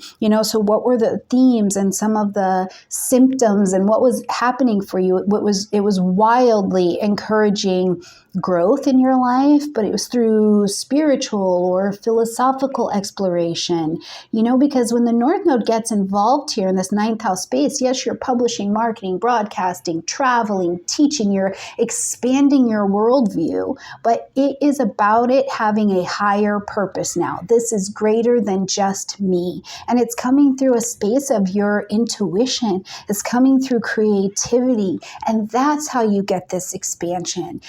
So if you're feeling really drawn to study a particular spiritual tradition, maybe you want to write and present a book, maybe you're going to put out your YouTube channel, maybe you want to travel abroad, you need some kind of mini vacation that allows for some kind of transformative experience in a different philosophy than you've ever experienced. This is the kind of energy that, as we experience it from now through 2026, that I think will definitely be calling your name. Now on the 13th, we've got a full moon that's happening in Cancer now, lighting up that 1st house space. So the full moon is going to ask us to end something, to acknowledge something, or to make an adjustment. Okay, and this is a water moon. You're a water sign. It's right here in your energy. So first of all, this is a place where there is something culminating. It is ending, and we need to transition it and make some kind of pivot. And this is really going to highlight the things having to do with not only your personal identity, very first house kind of vibration. But I think also Cancer, your emotional needs. You know, if you're having this sense and this feeling that you need to release some habits or some beliefs that are no longer serving your emotional needs, are not serving how you express yourself, if you are needing to grant yourself more compassion, more love, more emotional self-care and nurturing, because you're an individual, you're not a machine, you're not meant to just go, go, go, go, go, then this is going to be a full moon that I think will really call how you treat yourself into question and into it's time to pivot. You know, so let's say that you decide to let go of a role or an identity that you've been carrying for a very long time. Maybe you let go of a role or an identity that has been emotionally draining to you, and you choose instead that you're like, nope, I'm going to focus on my direction, my personal growth, my authenticity, even if it isn't some kind of partnership. This would be that full moon that I think encourages you to to love you, to give yourself grace with whatever it is that you're learning about who you are, and move towards that as deeply as you can. On the 19th, we've got the sun entering into the vibration of Aquarius, lighting up that 8th house. On the 27th, Mercury will join. And then on the 29th, we've got a new moon happening in Aquarius. So as of the 19th of the month, the 8th house gets not only very busy because Pluto is there working on this area. So you've got some massive shifts coming over here, okay? But we also invite another crew of characters to come in and kind of do a look around at what's going on in this 8th house. And the 8th house is going to be about your shared resources, intimacy. You see into me, deep trust, deep vulnerability, deep connections, the places in your life where you have debt, where you need to have a detox. There's some kind of healing, whether it be intimately or financially even, that needs to be happening here. So as this Aquarius season is lit up for you, it is a great time for you to, first of all, celebrate the transformation that your identity has been through, because it also means that this area of your life gives you more courage to explore it with a lot more authenticity. You know, this may be the season where, especially as the sun comes into Aquarius, you decide that you're going to explore some financial investments in something more progressive, a more progressive technological realm. Or this is the season where you're ready to delve into the self-work, maybe some psychological work. Maybe you're uncovering some things that have been hidden motivations, which hidden motivations, hidden drives don't mean that you're bad. It just means it's time for a breakthrough in the discussion that's being had around there. It's time for a breakthrough in financial goals or financial beliefs and vulnerability with your partners. Whatever it is, as we are traveling through that energy, and certainly when we get to the 29th, plant your seeds of intention to have a fresh start in the area where you are sharing resources, you are sharing intimacy, you are sharing connection or financial strategies with another, so that you can deepen that connection, have a deeper, more profound connection, a more progressive connection even to how you approach intimacy. And again, it may call up for you the way that you were raised. It takes us back to childhood. Where did this come from? What's my connection with my family? And how is that impacting the way that I'm moving over here? It's a really interesting dynamic. On the 30th, as we are going to close out January, we see Uranus coming direct in the vibration of Taurus. So this will light up your 11th house space. Now, Uranus being in Taurus is no new tacos, okay? This is not new. However, each pass of a retrograde allows us to work on what we were shown and heal. So in your social group, there have been a massive amount of changes to your friends, your friendship circles, your social network, to your social media, to maybe long-term goals, plans, designs, aspirations, people who are around you. Now, as Uranus is coming direct in Taurus, first of all, on the 30th, expect the unexpected, because sudden changes, sudden breakthroughs, sudden changes of directions can really present themselves on a stationing day. And what the energy is also giving you an opportunity to do is to embrace some kind of more unconventional approach to getting towards what it is you've been saying that you want for yourself, right? You're like, I have this aspiration to do this. And now you're being aligned with the right kind of people who are going to help you be able to progress or innovate in the direction of what you were saying that you wanted to have in the first place. You know, and the 11th house is also a very tech house. It's tech heavy. So let's say you're going to launch a project and it's heavily tech driven, or it's a digital company or something like that. Or maybe you have this shift in your social life that you're like, whoa, thank goodness this fell out of my life because I really was not aligned with it anymore. This is that end of the month kind of energy. The one thing I would encourage you to remember as you are traveling in January is that we are coming in with the brakes on. Mars is retrograde and it will retrograde in your sign. So we're not powering through January. It's really a one day at a time. Take the experience for what's unfolding for you, okay? Love your life, and let me know in the comment section down below, Cancer, how January is shaping up for you. Hello, my beautiful Leo friends, and welcome to January of 2025, where Leo, this month, things are going to get busy in that 7th house. It is about relationships. Yes, indeed.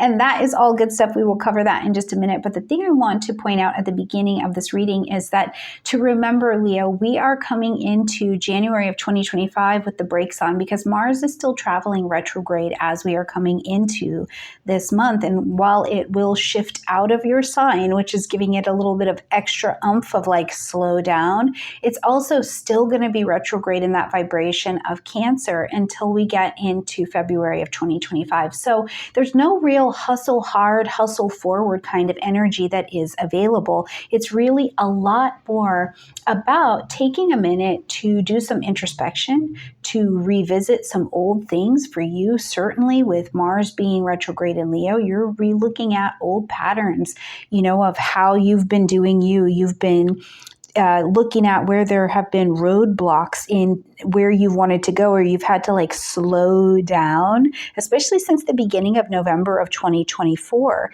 You know, if things have felt a little bit more halting, or like where you had an ambition to get something done, you weren't exactly able to do it, or it didn't flow forward easily, that's more of what the energy is about. So grounding yourself a bit more as you're coming into 2025, I think will help to set those expectations, okay? Now, as we're coming into January of 2025 as well, we are coming in with Pluto in the vibration of Aquarius. So this is our first set of information really lighting up this 7th house space for you before Aquarius season kicks on. And this is going to be here for quite some time, and it is lighting up that 7th house of conscious chosen one-on-one relationships. So here, this is about Pluto bringing a complete transformation, Leo, to your personal relationships, to your partnerships, to one-on-one interactions you are having. You know, Pluto is an energy that makes us stop and it goes, oof, here's where I have a pain point and I have got to transform so that I can be empowered on the other side, right? And so what it can look like, and we've seen some of this energy already as we travel in 2023, we saw more in 2024, but now here in 2025, you may be faced with challenges that really force you to reevaluate power dynamics. It's got you looking at more trust and more intimacy and more significant relations in your closest connections, okay? And I will tell you that while Pluto is traveling here, it is time to let go of outdated relationships, outdated relationship patterns, and it is about embracing the people who need to be a part of the next chapter because they're more likely to be in alignment with who you are authentically now or who you're growing into be. So you'll form a bond with them. You know, thinking about it, maybe you have a real shift in how you are just navigating a relational dynamic. You know, maybe there's an unhealthy partnership and now you're stepping out in the world more empowered because you see that that dynamic will not work. And for some of you, I think it can be a little bit more practical as well. You might have just been going from, you know, being in school the entire time. Now you're moving to the career world. Whatever it is, those significant relationships are going with you. Now, on the 2nd, we see Venus entering into the vibration of Pisces, which is so beautifully idealistic. I love it. It lights up your 8th house space. But Venus here is not the hustler. This is not a hustle hard energy. Venus in your 8th house is not only going to bring more harmony, it brings more harmony, right? It's calling to you more harmony. It's creating a space where it's just calling it to you and it's bringing it right into you. So it's bringing more harmony.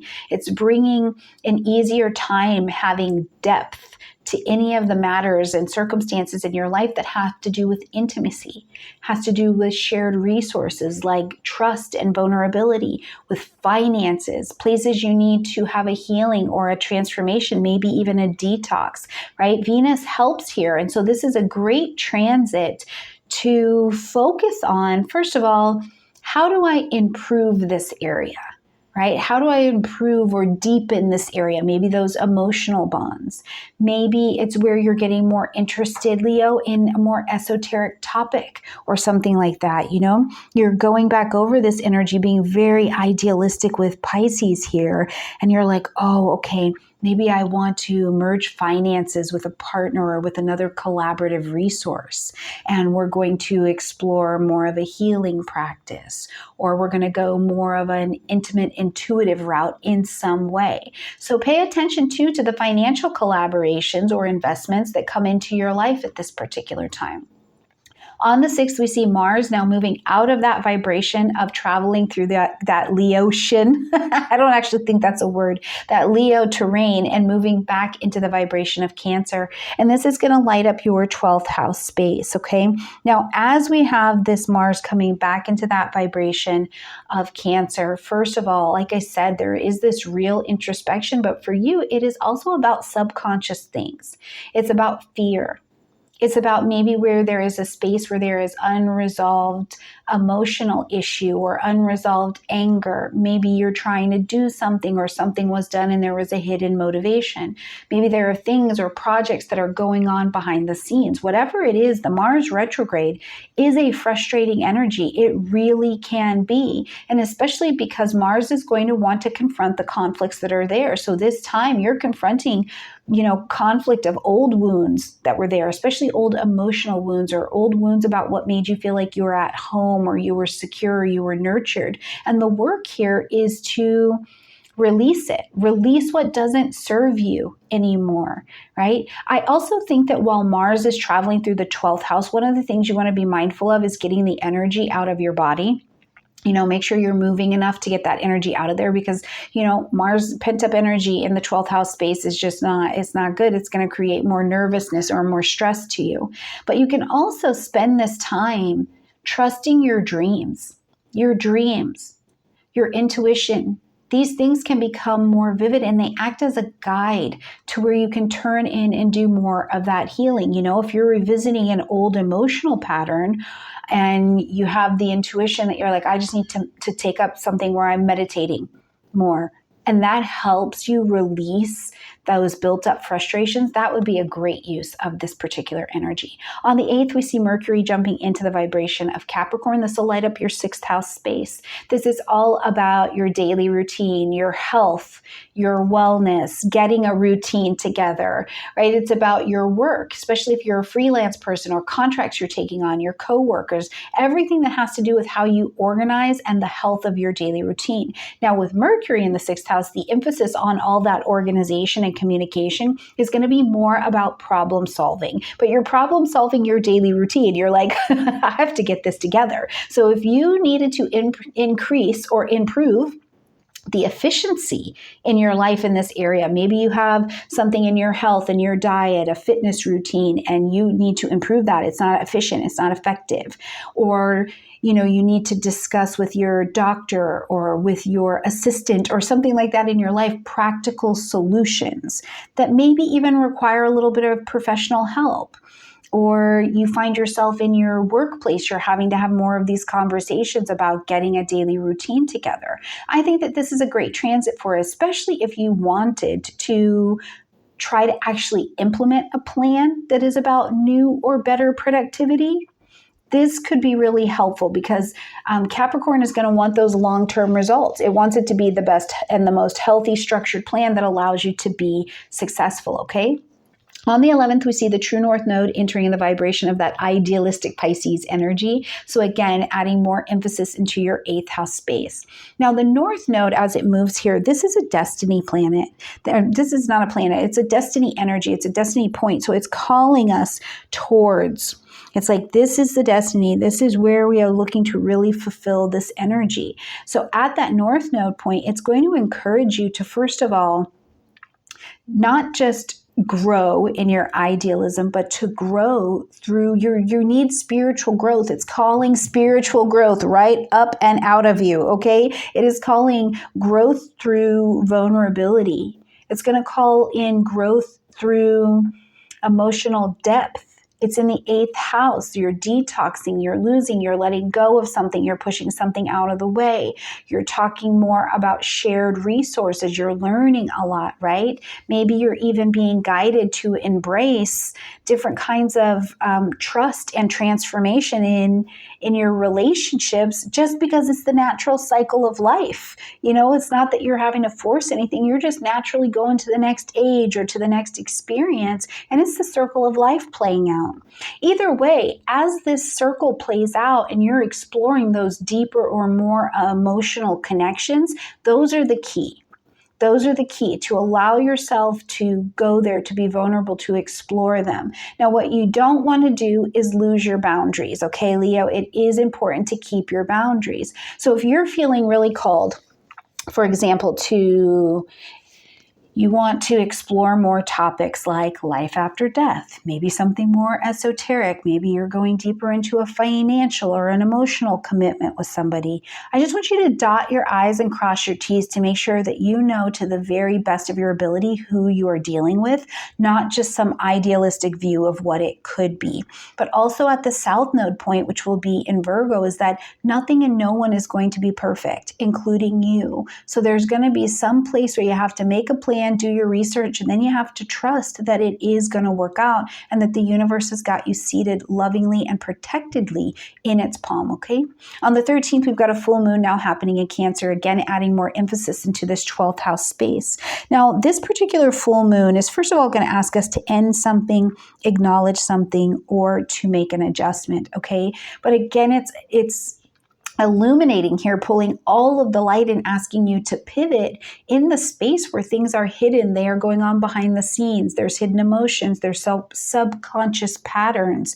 Maybe you're having a spiritual awakening in some way, shape, or form. Maybe you're having a spiritual realization, right? That you're like, oh, this is not what I thought it was. But whatever it is, I think that this full moon, you can trust your intuition about, you know, are you feeling a strong pull towards, you're like, I just need to release this baggage. I need to confront this fear. I need to move forward. I can't carry this anymore. Now, in the 12th house, it's also a powerful signature for closure. I'm closing something. I'm bringing it to a close. I'm surrendering. I'm allowing the healing to come in. I'm letting go of that grudge that I had forever. I'm actually going to participate in a healing ritual or something that helps me to find peace. Now, in a very practical way, some of you maybe, it's almost like, I don't know a really way to describe this, but it's like you are looking for a way back home, but you haven't quite found the pathway. Something's in the middle. And as you participate, it's like surrender to win. Surrender to win. Stop obsessing about it so much. You will find your way back home, okay? As we get to the 19th, now we see the sun is going to enter into Aquarius. The 27th brings Mercury into Aquarius, and the 29th brings the new moon happening in Aquarius. All of this is lighting up your 7th house space as it does this year at the same time every season, okay? So as we are moving into this Aquarius vibration, this 7th house of conscious, chosen, one-on-one relationships absolutely lights up. It is time to turn your focus to your relationships, to your partnerships, to your collaborations. It's time to connect with other people, but in an Aquarian, very innovative, maybe unconventional kind of way. As the sun is shining here, it's putting all of this light as well on shared goals. We're like-minded. We want equity in some way, but it's in your one-on-one dynamics, right? So maybe you're starting up a new friendship, or you're getting prepared to, maybe some of you are going to college, you're going to school, you're going to a new country, you're going where you feel like you're going to align the best with one-on-one relationships that can come into your life. Mercury here will help you with your communication. It'll help you make the plan for the future goal that you want to achieve, but partners will have to be involved in order to get there. So plant your seeds of intention at that new moon to start fresh, to have relationships and partnerships in your life, even if you've already got them, even if it's a significant other you already have in your life, where you're planting your seeds of intention with a focus on creating a meaningful connection that aligns with your values, aligns with where you're like-minded, that aligns with a connection that can be innovative, right? And old connections can be innovated so that they can have new life to them as well. And I just keep thinking, for some of you Leos, please let me know in the comment section down below. It's like you're beginning a new partnership, but it is about like you're setting the goals. You're really setting the goals here. You're like, nope, let's brainstorm a creative solution to this relationship issue or to this relationship, and we're going to set the goals so that this can sustain for a long time. As we close out the month, Leo, on the 30th, we've got Uranus turning direct in the vibration of Taurus, lighting up your 10th house space. Now, Uranus has been rocking and rolling through Taurus, and so this is not new. This is not new at all, okay? You've been being rock and rolled in your name, in your title that we call you in the world, in your career, in your work. So now as Uranus comes direct, it's going to bring some space, especially on the 30th. I would make a lot of space for surprising things to happen, breakdowns that lead to breakthroughs, sudden changes in your career, sudden changes in your public image or your reputation, changes in a long-term goal or a plan that you had. And what I can say to you here is that, remember, because we are at almost the end of this Uranus and Taurus energy, embrace the innovation that is coming here, because it is making space for your authenticity. It's making space for you to step into the world, into your professional life, into your public life for who you really are, right? Let's say that you receive an unexpected job offer, or you decide, I'm going to pivot my entire career objective in a direction that may seem really bold, especially for Taurus energy, because Taurus is an earth energy. It doesn't always like to be moved around. It doesn't need to be innovating anything. It's like, I'll take what's here and make it good, and maybe you're going in a really different direction for you. So please let me know in the comment section down below, Leo, how some of this is shaping and coming out for you, especially as we are continuing to experience the Pluto in Aquarius vibration, of course, lighting up that 7th house, but globally bringing shifts in our societal perspectives, especially perspectives for you on partnership. What makes a good alliance? What is justice? The power dynamics, whether they be legal, political, diplomatic, right? They're all undergoing such transformation that will also play into the world that you're going to be stepping in, the equality, the fairness, the availability. So Leo, let me know how January goes for you. I'm sending you all my love, and I'll see you every week, and I'll see you in February.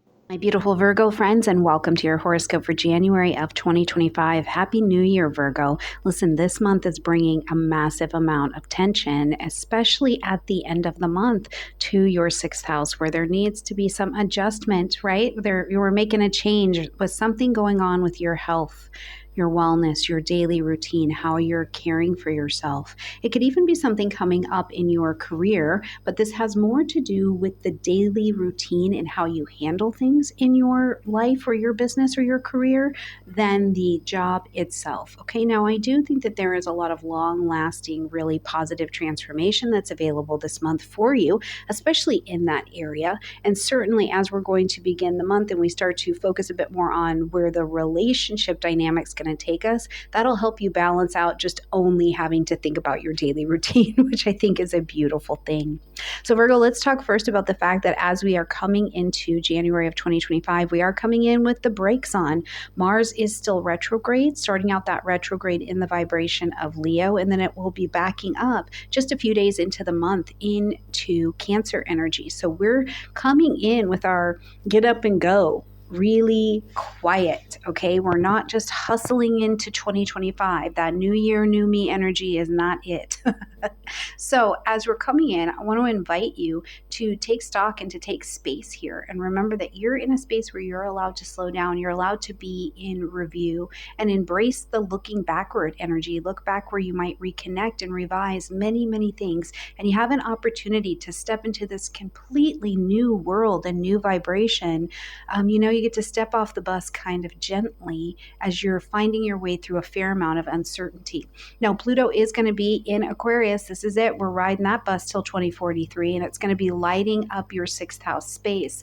So we've seen this dance for you a little bit. We saw a taste of it in 2023. We got a bigger taste of it in 2024, and now it's here for the stay, okay? So in your 6th house, this is a signature for us that we know you're going to be having these really powerful, transformative changes in that daily routine, in your health, in your work, how you work, things going on with companies that you own or coworkers. Maybe it's going to be that you're going to be taking care of someone, right? You become a caretaker in some way.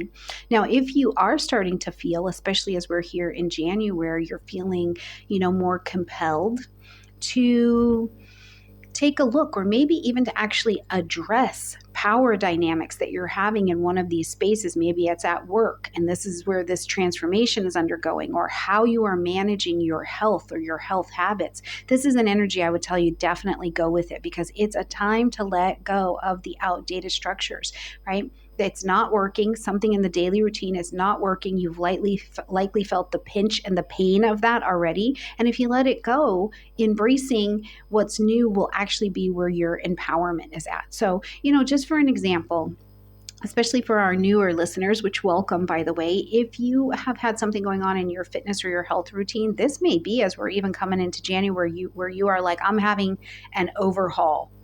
Right? I'm having a complete overhaul here, or I didn't like the way my company was going. I didn't like that company, and I need to switch to something that's more fulfilling, or maybe I need to restructure the schedule of my day so that I'm managing my time much more efficiently. Okay. It can be things like that show up in very practical ways. Now, on the 2nd, we see that Venus is going to enter into Pisces, lighting up this 7th house space for you, Virgo. So right across the street. So now we know it's all about relationships. But when Venus comes to the 7th house, Venus brings a salve and a harmony and a balancing energy. So it's this enhancement to your relationships. In the 7th house, we've got conscious chosen one-on-one relationships. So that can be a romantic relationship, a partnership, a legal battle that you're going through, collaborations, significant teachers coming into your life. So as Venus is here, you might start to experience this calling in. There's more harmony in your personal or your professional life. Maybe you're attracting opportunities to you. Some of them can be, very artistic, or some of them can actually be romantic. It's about love, but either way, it's going to be about cooperation. So the 7th house gets active with drawing towards you what you need in order to have a harmonious set of relationships in your life. So it is a great transit, I will tell you. If you needed to, in a current relationship, if you needed to strengthen that, or you needed to pour some more mutual respect and understanding into something that's going on, this is a great, great, great transit to do that. Because typically when Venus is traveling the 7th house, your ability to deepen your bond, especially under Pisces energy with some kind of partner, is really strong. Now, for some of you, even though we are in a Mars retrograde, some of you may be actually calling in a new business contract. I think it's like, and in the 7th house, it's all a business contract. If you get married, even if it's for love, if you sign that paper, that is a business contract, right? So whatever your business contract is, Venus could be helping to make this a little bit smoother and sweeter. Now, on the 6th, we see Mars moving backwards in its retrograde into Cancer, lighting up the 11th house space. So the 11th house is about our friends. but it's also about our social groups, our organizations, or the dynamics and interactions that are being engaged in this particular area. The other thing I like about the 11th house is we look at your long-range goals, dreams, and aspirations for yourself, because when you know and are clear as to what those are, you can align yourself with people who are traveling in a way that's going to help you get there as well, because y'all want to go to the same place. So as we're having this Mars come back into Cancer, go back into October, November of 2024. What was going on for you around your friendships, your social groups, social media, anything going on with community involvement, okay? Now, this is still Mars, and even though we're looking back, we're reviewing, we're reconnecting, it's also a signature that old conflicts, especially ones with friends, or if there was a goal that you wanted to meet, an aspiration you wanted to get done and it was unmet, that could be resurfacing at this time. But if you use the retrograde with the understanding that conflict that is presented, it's an opportunity to resolve it or to at least look at it from a different perspective, this is a great time to do that. Now, in the vibration of Cancer, the other element or the layer, I guess I would say here, is that it gives you an opportunity to say, okay, it's time for me to really reflect on how my emotional energy is being challenged or channeled into the groups that I am in, right? Am I a place where I feel like emotionally I'm safe, I'm nurtured? This is where I can really grow. Now, I do love a good Mars retrograde too, because it might be a time where you're reconnecting with an old friend. You could even be going back to, something where the feelings were just lingering, still emotional issues that are just lingering here. And you might be able to tidy that up at this time. So that's really a great way to use this transit. Now, on the 8th, we see Mercury entering into the vibration of Capricorn, lighting up your 5th house space. So this is a transit that as Mercury gets here, and it gets out of that fiery energy of Sagittarius, right? It comes down to earth. Your focus gets sharpened here, right? But in the 5th house, this is about your self-expression, the way that you communicate, the way that you begin things, your own creativity, things like that. Now, the 5th house is also romance. So anything that you are going to begin and take a risk on, Mercury is sharp for you here. So if you needed to plan a long-term, or you need to have a long-term conversation about some plans that you wanted to make, or you need to be very focused, you need to sit down and really outline the creative plan for a project, or you need to outline a plan for your family, or you need to outline your future goals with that romantic partner that's come into your life, something like that. This is going to be a great energy to do that. So know that you've really got until about the 27th of the month to do your best brainstorming ever with this energy. And this will include your children making plans. In the 5th house, we have children as well. So this could be a time where you're helping them make some kind of plans or something like that. And you're having to bring a bit more attention to a structured conversation with practical strategies about how you're going to get that done. On the 11th, we see the true north node entering into Pisces, lighting up that 7th house space, and the transiting south node now coming to your sign. So this is a big deal. This is a big shift, okay? So starting at that north node side, Virgo, first of all, in your relationships, this is a transit that's about the destiny point. It's about the destiny point. So as we begin to engage this energy, what's really happening is it's a signal from the universe that it is your destiny to move in this direction. And it's the emphasis here really on growth, yes, through relationships, but the compassion and the spiritual connection that you have to your relationships, right? And at that south node side, where the south node's coming through your side, pulling something away, you're being called to release whatever is too critical, especially self-critical tendencies, and put your focus more towards that north node side. Focus on building the balance here. Create a meaningful partnership that is based out of letting go of some of the perfectionism, realizing you maybe are connecting with another actual human being and that their perfection lies in their imperfection, right? For some of you, I do think that this particular nodal transit, as we work with it over the next 18 months, you might let go of a lot of perfectionism in your relationships, but your personal approach to how you do kind of everything. And what that will require for you is to embrace vulnerability. And where are you going to do that? It's in those closest relationships possible. Like, we get to see you a little bit more naked right now, right?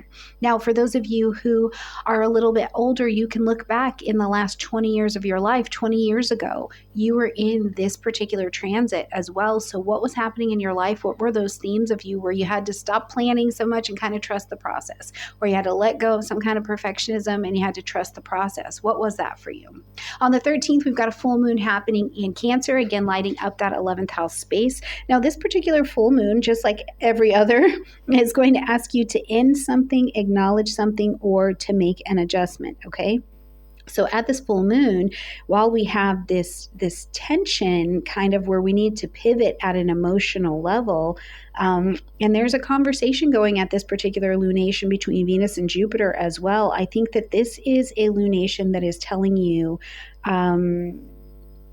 we have got to look in your social circles at maybe where your boundaries are at, where there may be emotional revelation that has come to your attention and you're like, that's not going to work anymore. You know, we have to just pivot or make an adjustment in some kind of group setting, so that you can release outdated even behavior in your groups, in your friendships, in your online presence, right? That is not nurturing. It's not Cancerian. So let's say that you decide that you're going to step back from a group. You find out, I'm going to step back from a group because I no longer aligned with the goals of what are going on here. Or to the other side, where you're really celebrating some kind of milestone that's happened, like in your friendship group or in a social media group or something like that, but it's about alignment and there are good, clear boundaries there as well.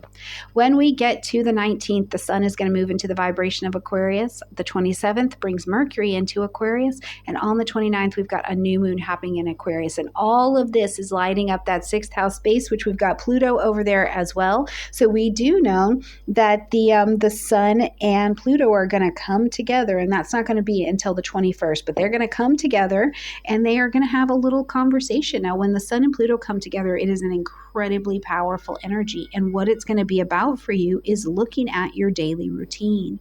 It's going to be about, okay, I have to innovate my approach here. I need some fresh ideas about how I'm going to collaborate or cooperate, or maybe this is like an unconventional solution to my day-to-day life, where it's like, one of the most unconventional things that I think that we do is allow ourselves to age and to change how we are doing things, especially around our health, like working out. Maybe it's not the hardcore running anymore. Maybe that's not what fits right in your body anymore. So here you are implementing this new health regimen with this creative solution. And really all it is that you're allowing yourself permission to do more yoga or to do the recumbent bike or do something different, right? It doesn't have to be that it is like, oh my gosh, and this is Aquarian energy. So is this innovation that's happening for you where you have a lot of power with that sun Pluto? Is it just giving you a better ability to think outside of the box? You're more willing to do that, right? You're inspired to experiment. So you're like, okay, yeah, you know what? I should embrace technology. I'm in the digital revolution. And so I am going to use a digital solution for organizing my life to help me, free up some of my energy and be more efficient. So, let me know in the comment section down below, Virgo, what is this? What's coming up for you in terms of redefining your approach to not only your daily routine, but being of service to your daily routine in ways that are pretty innovative. Now, as we're going to close out the month, we are going to see that Uranus is going to turn direct in fellow Earth energy Taurus. This will light up your 9th house space of publishing, marketing, broadcasting, international travel, higher education, teaching, spirituality, faith really lives in here. So Uranus has been in Taurus. This is nothing new. We are almost at the end of this particular energy, as a matter of fact. So you've seen it, right? There has been a lot of, you've been shaken, not stirred over here. So there have been insights, there have been breakdowns, there have been breakthroughs around your travel, around your education, around teaching or putting something out there in the world, publishing your book, starting your channel. But in general, I think, Virgo, your worldview has definitely had a tweak. And now, as Uranus is going to be turning direct here on the 30th, I would say to keep in mind that a stationing day is always rough because the energy is just a bit unstable. So expect the unexpected, expect surprise insights, expect surprise things happening around you. You know, you're all of a sudden feeling inspired to explore these unconventional, and I really mean that in quotes because it just means different from what you've been working with, philosophies, or maybe there's a new opportunity that presents itself. You might decide to study a subject that seems a little bit unusual from what you might normally do. Or you're like, you know what? I'm doing it. I'm going on a trip. I'm going to Costa Rica. Or you have a new belief system. I don't know how many times people have talked about in this last year, especially with Uranus traveling through Taurus, where something they really valued. They valued that belief system. It was maybe even given to them by their parents. And they're starting to find out that doesn't actually work for me. I don't believe that. So make space for your life to surprise and delight you. And remember that while Uranus is traveling through Taurus, one fixed energy, we've got Pluto traveling through Aquarius, another fixed energy. What was really a foundational set of truths for you for a long time might be shifting and changing, but the people who are in alignment with your thinking and are like-minded will be there to walk with you as you go on your journey. All right, beautiful Virgos, have a great month. Let me know how it goes in the comment section down below. Absolutely beautiful Libra friends, and welcome to your horoscope for January of 2025. Happy New Year, Libra. Listen, the home zone, play, pleasure, this kind of newness to your creativity, your self-expression, they are all being highly innovated, not only this year, but they're definitely going to take a front seat this month as we come into this Aquarian vibration. But the bigger thing I'd like to bring your attention to right away, Libra, is to remember and recall and invite in the information that we are starting the beginning of 2025 with the brakes on. Mars is retrograde, and not only is it retrograde, but it's going to be retrograde and then continuing to move its retrograde between two different signs. So we're really here in still a little bit more revision. We're coming into 2025 and you don't have to pop out of a cake and say new year, new me. Instead, you're allowed to come into this vibration a bit more slowly and allow yourself to awaken as we come around to the springtime. So Libra, as we're jumping in this month, the first thing to keep in mind here is that Pluto is going to be traveling through Aquarius, and we saw a little titch of this in 2023, then we got a bigger bite of it in 2024, and now as it is going to be here until 2043 in your fifth house, lighting up the space of creativity, self-expression, joy, pleasure, play, children, and things around children for you, and also romance. This is an area where you're going to be seeing a lot of really deep transformation, and some of it comes on the heels of being painful, and we cannot pretend that that's not the case. But the point is, when you're diving this deeply into this area, like your passion, the way that you express your self-expression, the way you're experiencing that, and when you go there and you have that intense growth like that, the things that you create artistically, the things you create in your romantic relationships, the way that you parent, the way that you hold your own space and your own pride are incredibly brilliant. So if you are out there and you are deciding, okay, this is it, it's come to your table, you're going to have this major overhaul in some kind of creative project, or you're like, I just really need to have this transformation in how I approach love, how I approach dating. Maybe there's letting go of some of the superficial connections around parenting so that you can allow in every way your self-expression to be there and the bonds to deepen. That's really what this energy is going to be calling you to. We'll light up that more. We will light up more of that fifth house space as we get to the second half of the month. But first, on the second, we see Venus, your ruling planet, moving into the vibration of Libra, and this is going to light up your sixth house space. Now, Venus here is a calling in, it's an attracting in kind of energy. So first of all, it's bringing a harmony to your daily routine, your health, your wellness practices, your work environment. If you are looking for a job, this energy is a lot more helpful. But more than anything, I feel like Venus in Pisces is inspired. It's an inspired kind of energy. You're inspired to create beauty. You want to create beauty or peace in your day-to-day life. Maybe you're decorating or redecorating a space in your home, or you're reinventing your self-care routines. Now, I will tell you that I think that all of these changes, while beautiful and inspired, maybe you're going to improve your relationships with your colleagues, everybody becomes more cooperative. This is the planning stages. I do think that this month is still a bit in the planning stages. I don't know that you get to fully launch into the benefits of beautifying this area, but the temperature may come down. So if it's like this month you're going to join a new yoga class, okay, or you're wanting to have a revamp to your meal plans, and you're like, I want food that's more beautiful, more nourishing, things like that, that's fantastic. Or maybe even this month you're going to be receiving some kind of recognition for your efforts at work or a project you did well.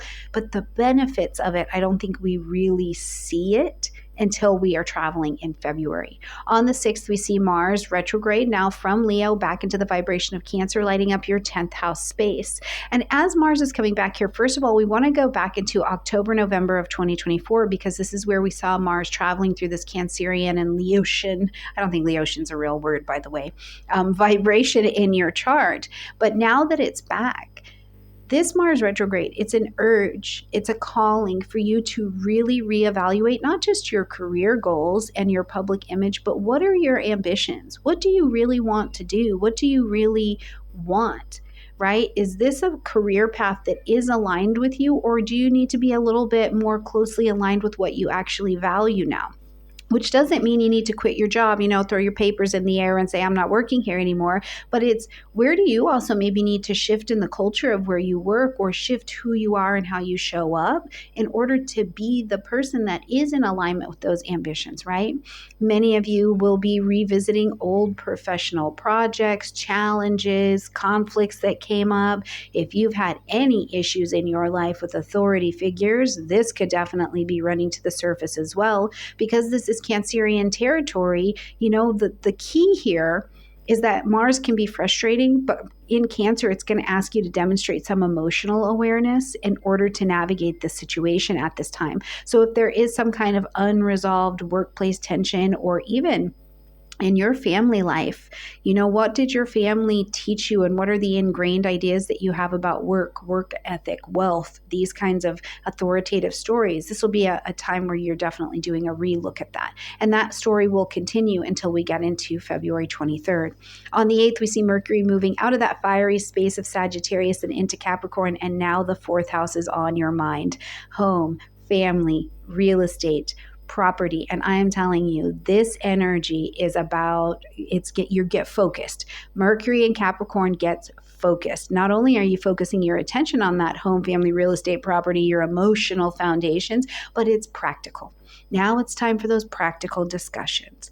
How do we run this house? How do I run this house? What are the family dynamics? Okay, are there real estate contracts and planning that need to happen? Right? So there's a lot of just really solid, focused, reorganized, get your life together, get your living space together kind of energy. So if you needed to hold a family meeting, or you needed to go see the attorney about a real estate contract or something like that, maybe you're beginning some research on wanting to live in a new place, or to renovate your home space. This could be an energy here too.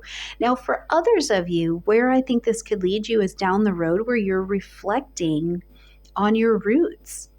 Right? You're really reflecting on your roots. You're finally going to step in and build that Ancestry.com family tree, and you're looking at that. You're looking at, can I get another citizenship, or where did my family come from, right? There's something really beneficial, though, to how you're doing it, because Capricorn is in charge, and it's all about creating stability. On the 11th, we've got the North Node, the true North Node, moving into the vibration of Pisces, lighting up your 6th house space, and that South Node will be working in the Virgo terrain in your 12th house. So as the North Node is coming here, this is a destiny pull. We are being called in a direction that it's time to go here, right? It is our destiny to move in this direction. So it's a really strong encouragement for you to find purpose and to find meaning, not only in health and wellness, but your daily work. How does the way that you live in a daily manner actually, how is that of service? How is it of service to you, to your body and that partnership, to another person? Maybe are you coming into your space where your act of service is being a caretaker in some way? But to the other side, to the South Node side, letting go of being overly analytical or perfectionist, especially about spiritual things, spiritual concepts.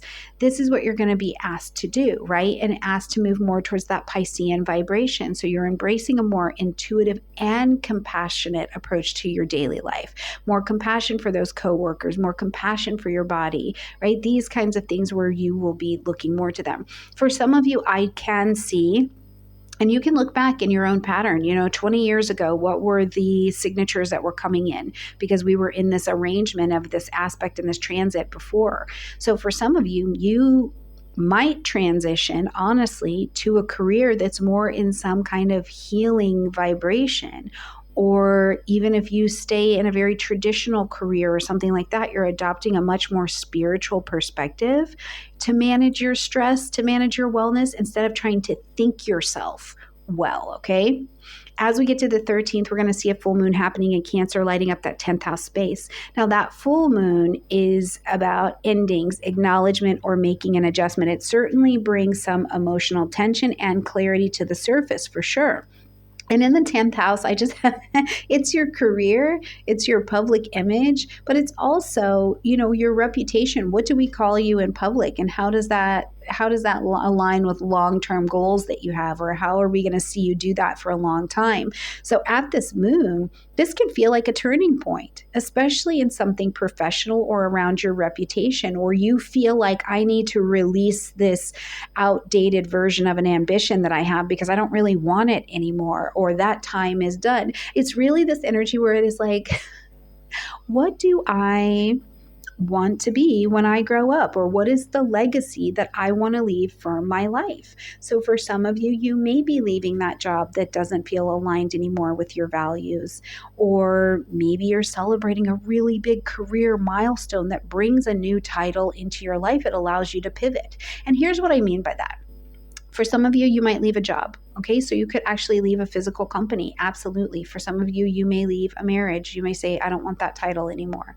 We're celebrating some kind of milestone or change to your career. Maybe you've gone from being an employee to officially being in that space of retirement. Maybe you've gone from being an employee to now you're being a manager or a CEO, right? So whatever changes your title and brings that like emotional quality to the surface can definitely be what we see going on here.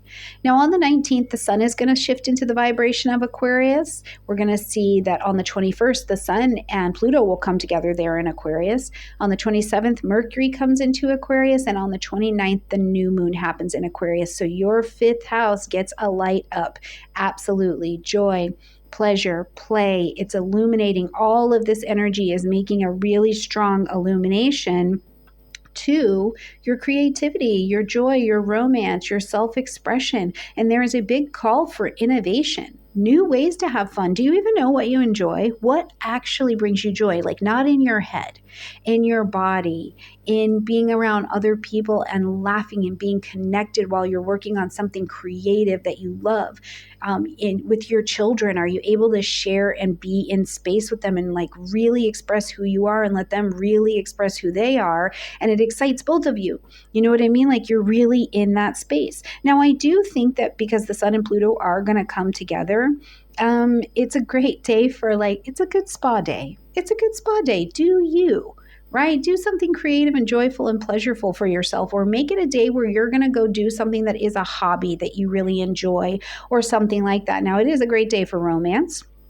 I don't think that's bad at all. I just think that Mars is still retrograde. So even if somebody who is just too good to be true and they are delicious and they come to your door or they come back to your door, just give a little bit of time. Let it warm up really nice and slowly. But definitely launch into those creative projects that you want to start and you want to make a fresh space with, especially with the new moon being in the 5th house. As we're going to close out this month on the 30th, we've got Uranus turning direct in the vibration of Taurus, okay, fellow Venus-ruled energy. And this lights up your eighth house space. So as we are experiencing this energy, one of the things that I want to bring your attention to is that Uranus is still about breakdowns and breakthroughs. So this is not new. I really want you to take a minute, take a deep breath here and think back through, all the way since 2018. Where has this area of your life been being really reshaped? What have you seen that's really different? What has changed in your shared resources, your intimacy, your assets? How have you seen your life get really, really different? Where do you feel like there's more intimacy, more vulnerability that you're capable of? Maybe you have an unconventional relationship or financial arrangement that is going on. You're experimenting with different investments, things like that. As Uranus is direct, you're going to be able to expect the unexpected in this area and push forward towards that new adventure of, first of all, embracing some things that seem really different to you. First of all, we've got a new currency that may be coming into the world. That's a huge thing, right? That's something new in how we value things. There's a country that is supposed to be considered a digital country. How vulnerable does that feel to you? So we'll be having a time to bring your attention to financial systems, shared resources, and where you're going to innovate in certain areas. Now, the eighth house does still have to do with inheritance, death, debt, taxes, therapy, all of those things as well, spiritual ideologies. So if these are things that are coming to theme, first of all, I want you to know you've been working on them for a while. This is not new information. Now it's just time to take the next leap in the next iteration of what this has to offer. All right, my beautiful Libras, I hope you have an absolutely gorgeous month. I'm sending you a lot of love, and I look forward to seeing you next month. My beautiful Scorpio friends, and welcome to January of 2025. Happy New Year, Scorpio.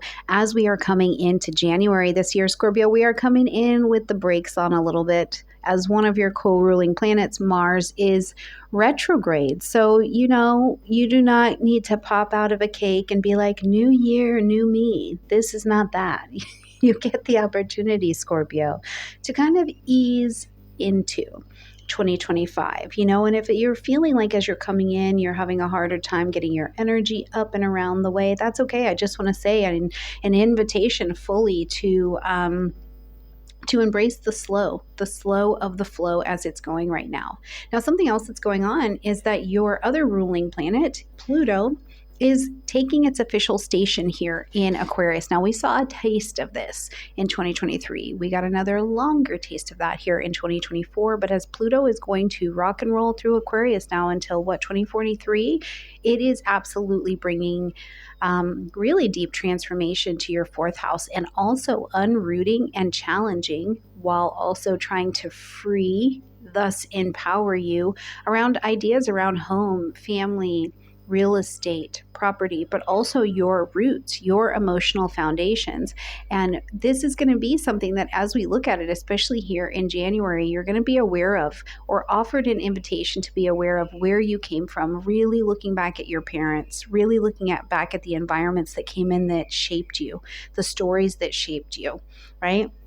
And then if you have children or children in your lives, where has that ripple played into their lives as well? So there's going to be definitely some looking around. There may be an opportunity, especially over this next few years, where you're confronting buried family issues, or maybe there's a real restructuring to your living situation. You're having this inner shift that is related to your roots. There's a lot of change that goes around about in there. And it doesn't all have to be dramatic. It's not all dark night of the soul, right? You are used to a really nice, deep Plutonian vibration. So for some of you, you might move to a new home that really aligns better with your long-term plans and your goals. Maybe you uncover a family secret. Maybe you're going through the inheritance process or something like that.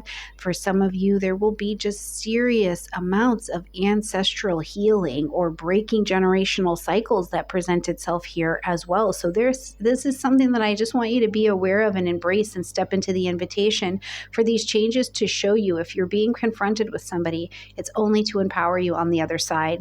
Now, on the 2nd, we see Venus moving into the vibration of Pisces and sliding up your 5th house space, and it will be here all month long, and then we will invite the nodes in here as well.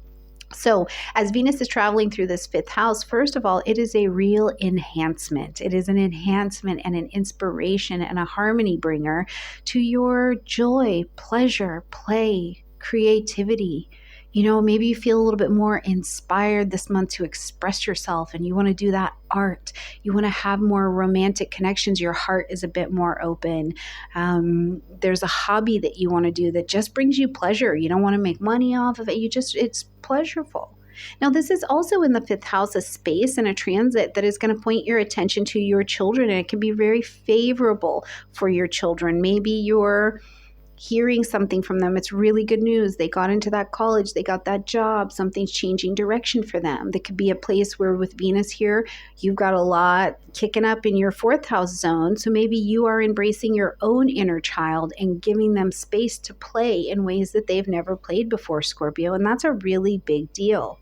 Now on the 6th, we're going to see Mars take that retrograde, move it back from Leo and come into Cancer. So this lights up your 9th house space. This is going to be about publishing, marketing, broadcasting, getting things out there a little bit more. Truths, beliefs, faith, all of that comes up. And it is really an encouragement for reevaluation of your beliefs, of your worldview.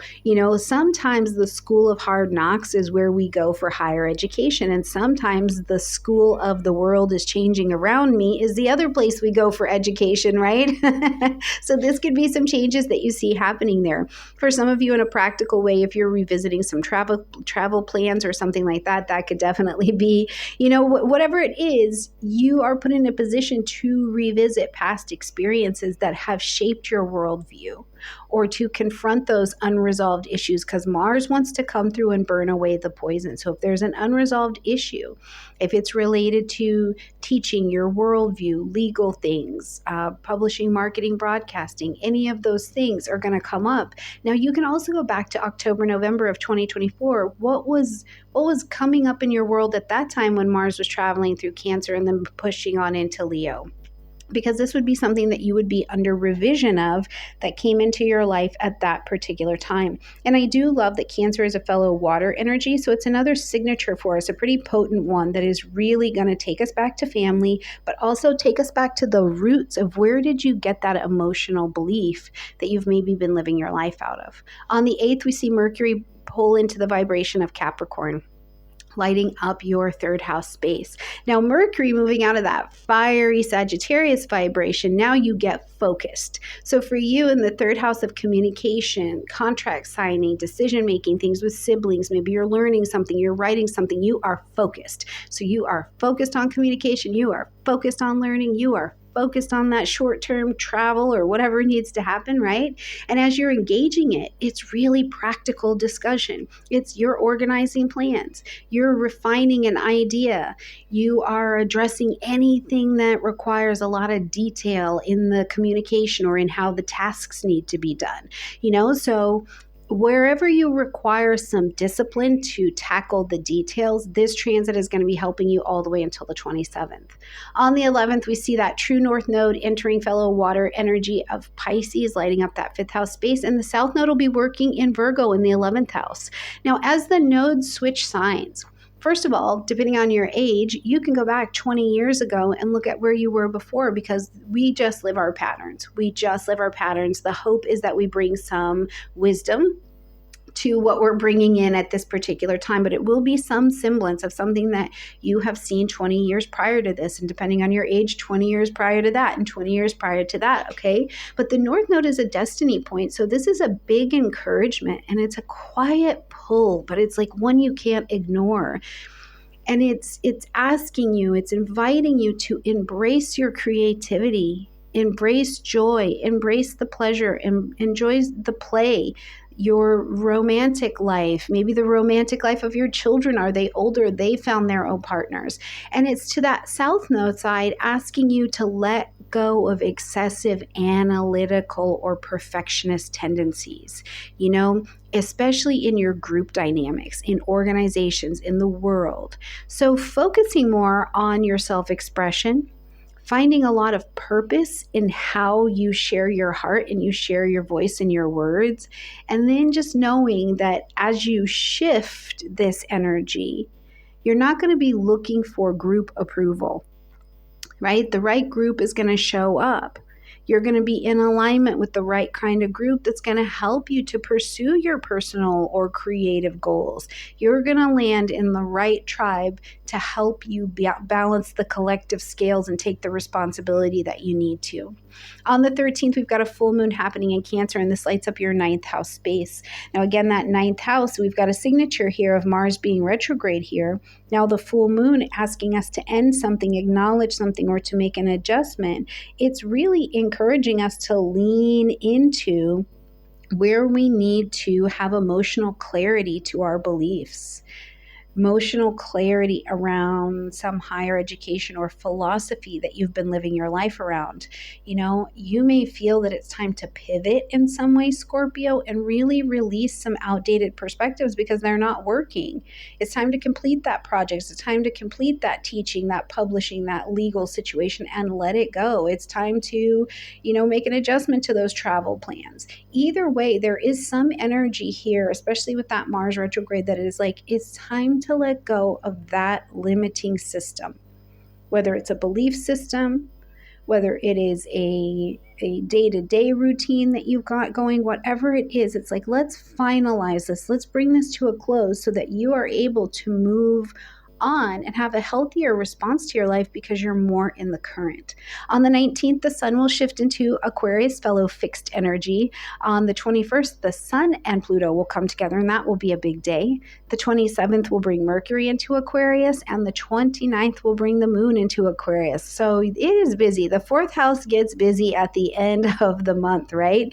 Now, as we see Aquarius season come on, as it does the same time every year here, the theme of home, family, real estate, and property gets really, really strong. But because we've also had these other signatures where you're being illuminated so much into your emotional foundations of things, it's like innovation. It's time for me to innovate my emotional foundations, right? Maybe I have to reparent. I have to discover and discard something that doesn't work anymore. Maybe you're innovating your living situation. Maybe you're going to live in a way that is a little bit more unconventional. Maybe you're just renovating a wall in your house and you're like, yeah, let's tear that out. That does not look right to me anymore. And it's your space and you are able to do that. So if you want to change the layout of your house, I think that this is a great time to do that as long as you're in alignment. And with that new moon, plant your seeds of intention to have a fresh start in your home, in your family, around these family matters, things connected to home. It's a great time to set your intentions for improving your living space to include the one that's inside of your body and having resolution to family issues, strengthening emotional foundations, right? Whatever makes home feel solid but innovative to you, this is the time where I think you'll be more inspired to have those initiatives in your housing arena. As we're going to close out the month on the 30th, we see Uranus coming direct in the vibration of Taurus, which is not new. We're almost to the end of this transit. So this has been shaking up and changing your 7th house, your relationship life, your relationship zone. But as Uranus is going to come direct today, first of all, to remember that the stationing day or the day where the planet is coming direct can be a little bit rough because the energy is a bit hinky. So I would expect the unexpected, especially in terms of partnerships. Sometimes you have to have a breakdown before you have a breakthrough. And sometimes this can be personal and it can be professional, right? Remember, in the 7th house, we're just doing conscious chosen one-on-one relationships. So you know who you're engaging, okay? Now, again, in the theme of Uranian energy, feeling inspired to do something, maybe you're just approaching a relationship in a really unconventional or innovative, different kind of way. But it's all about relationships creating a greater freedom and allowing you to be who you really are. For some of you, I can see very easily, because Taurus is still ruled by Venus, so it attracts to it what it wants. So you may be meeting a really unconventional person or partner, or you're renegotiating a business plan or something like that, and it's coming with some terms that are like, wow, I would have never thought to have asked for that before. But it's really important that you redefine that relationship or those terms within it. Whatever it is, the transit is about bringing the best alliance, the best agreement, the best partnerships to you that are not only, innovative and progressive in their approach, but they also demand a lot of freedom. All right, my beautiful Scorpio friends, let me know what the month is bringing to you as you travel through the month, or maybe check back with me at the end of the month and let me know how it went for you. I love you, Scorpios. Have a great month, and I will see you in February. Absolutely beautiful Sagittarius friends, and welcome to your horoscope for January of 2025. Happy New Year, my Centaur and Archer friends. What a month we have got going. I mean, we're officially in 2025, which is exciting, but it's not, we're coming in with Mars retrograde. So the thing to bring our minds to is that we're coming in kind of with our foot on the brakes. You know what I mean? Popping out of the cake and doing the New Year, New Me dance is not exactly on the menu. It's more about coming into 2025, starting off our cosmic weather with this encouragement to slow down and to review where we've been and to work on what we have right in front of us and to really refine that before we get this leap and this release that's kind of given to us cosmically when we get to February of 2025. Now, Sagittarius, the third house is going to be powerful for you this month, especially as we get to the second half of the month, because we've got not only Pluto transiting through Aquarius, and it's taking the long stay. So some of the things that we saw in 23 and some of the things that we saw for longer in 2024, now you're going to really be working on them. And then Aquarius season rolls in and we pack other planets into this area for you as well. So there will be a big emphasis on this, and you may be feeling it already, Sagittarius.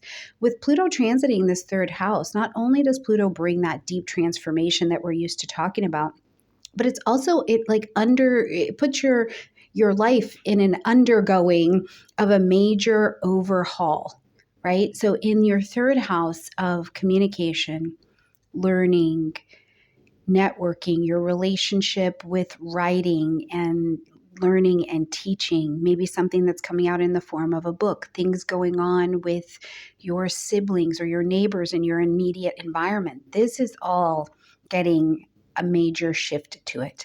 Now, one of the things that I think you may be uncovering, especially as we're traveling here with this Pluto and Aquarius here in January, is that there are or have been some hidden truths about how you communicate or how you think. And as these are revealed to you, usually through a process that's a little bit painful, right? There's a little bit of pain that uncovers what it is that I really think or what it is that I'm really trying to communicate. The shifts come there, and then you are able to express yourself differently. And that difference of expressing is actually going to be what helps you connect with other people. Something else that I think is really important for you, Sagittarius, is that Pluto in Aquarius does indicate that we will differentiate as well. You may have some views and some opinions that are very, very different from other people in your environment, and you may be getting rid of them because you're not speaking the same language. You're literally not speaking the same language, right? So, but what this will require of you, Sagittarius, is a more assertive speaking technique, a more assertive speaking style, and a deeper psychological understanding of how and why you speak and read and write the way that you do. But the beautiful thing is that it is going to revolutionize the way you engage with information and the way that you use your voice. And I love that for what Pluto will do for you. Now, as we are here on the second, Venus is going to enter into the vibration of Pisces, and this lights up your fourth house space, Sagittarius. So Venus here is calling in some harmony, bringing in some ease, bringing in some beauty to your home, family, real estate, property, your emotional foundations, your roots. Venus is calling in a beauty and a harmony here. It's also a really inspirational energy when we're talking about Pisces. So you may feel inspired to redecorate your space. You're like, no, I want to redo this. I want this to look a little bit different. I want to love and really feel inspired by the space that I'm in. If there's been anything in your family where there's been tension, this can start to have some resolution, or at least the volume turns down on it. And the other thing I think about is that, Sagittarius, what's opening up for you where you're realizing you want to not only make time to spend time nurturing the people that you love, but that you are ready to allow them to nurture you as well. It's a really interesting dynamic, I think, but it is a time to focus on creating a comforting and loving environment for yourself. So if that means you're investing in home decor that really reflects your personality, if you're having a family or a friend's family gathering, or you're connecting with people in your roots, because some of you You may actually be doing your ancestry.com and finding out a lot of different information, but whatever it is, remember, focus on creating that comforting, inspired environment, okay?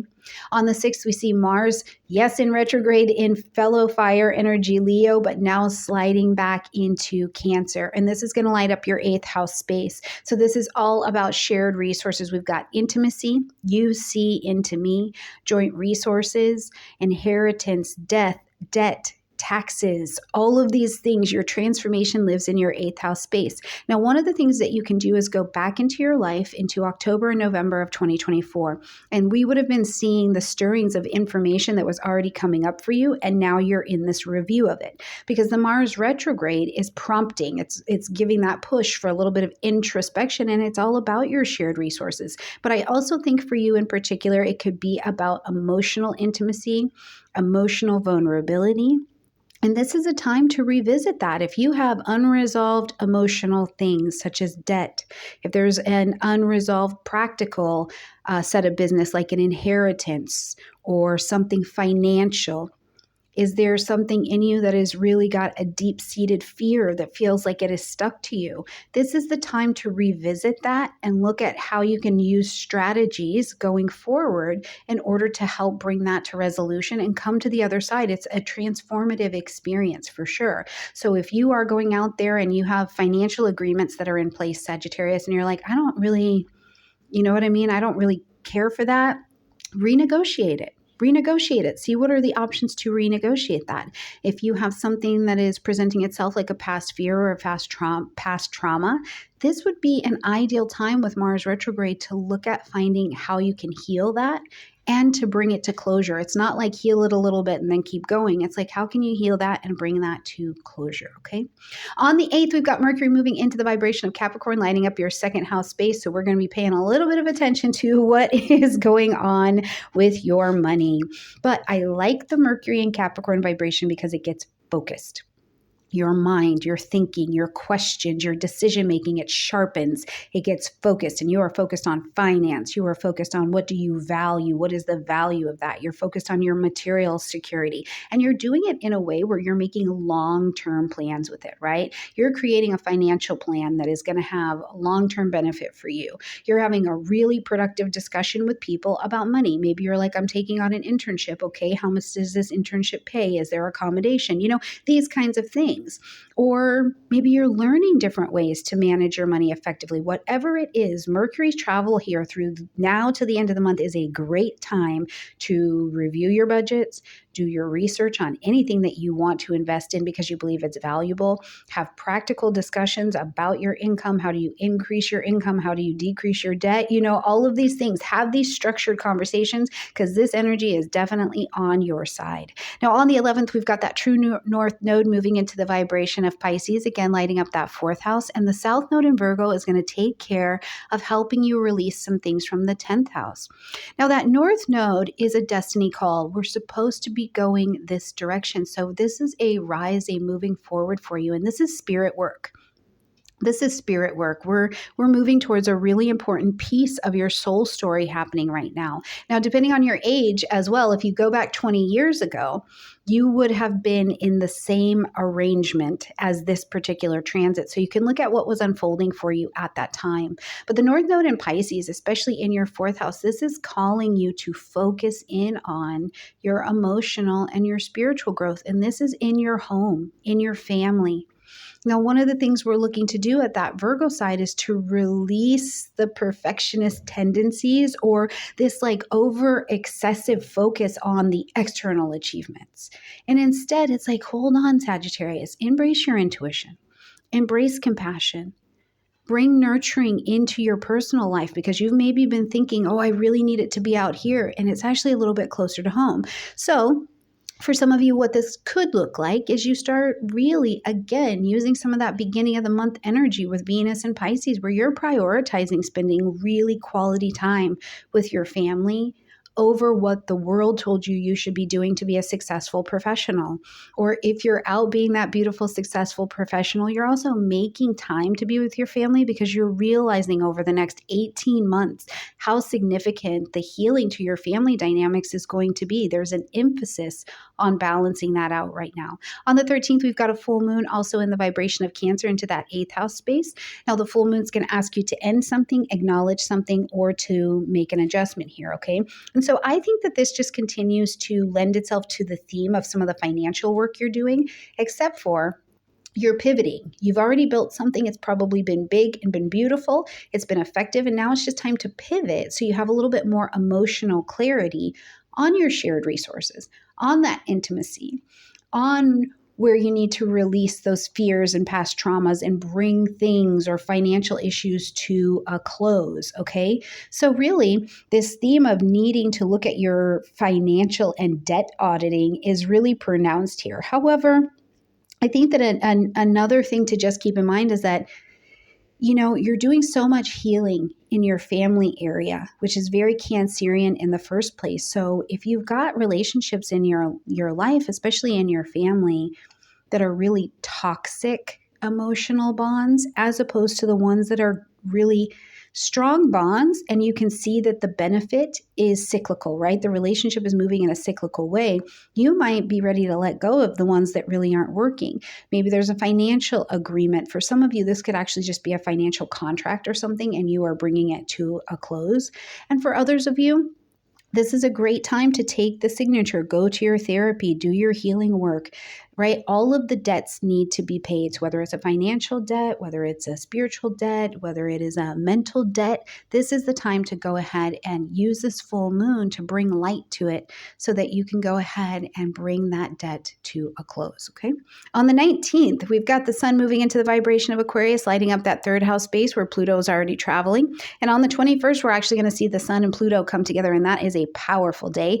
But the power does not stop there, because on the 27th, Mercury enters into Aquarius, and on the 29th, we have the moon coming into Aquarius. So it is a new moon, in Aquarius. So it is a powerful second half of the month in how you communicate. That sun and that Pluto is going to shed a lot of light on how you are learning and sharing information. And I like Sun Pluto together. It's really impactful, and this can give you a boost of energized energy. You are like, I'm energized to share these ideas. I want to engage. I'm going towards this intellectual pursuit, you know, or maybe you're strengthening the way that you do communicate in some way. And because this is Aquarian vibration, and air and fire go well together, this may really boost your ability to think outside of the box. Your communication gets pretty spot on. Or if you're having to brainstorm new ideas that are really outside of your own box, or you're having to bring in technology into your life to help you be productive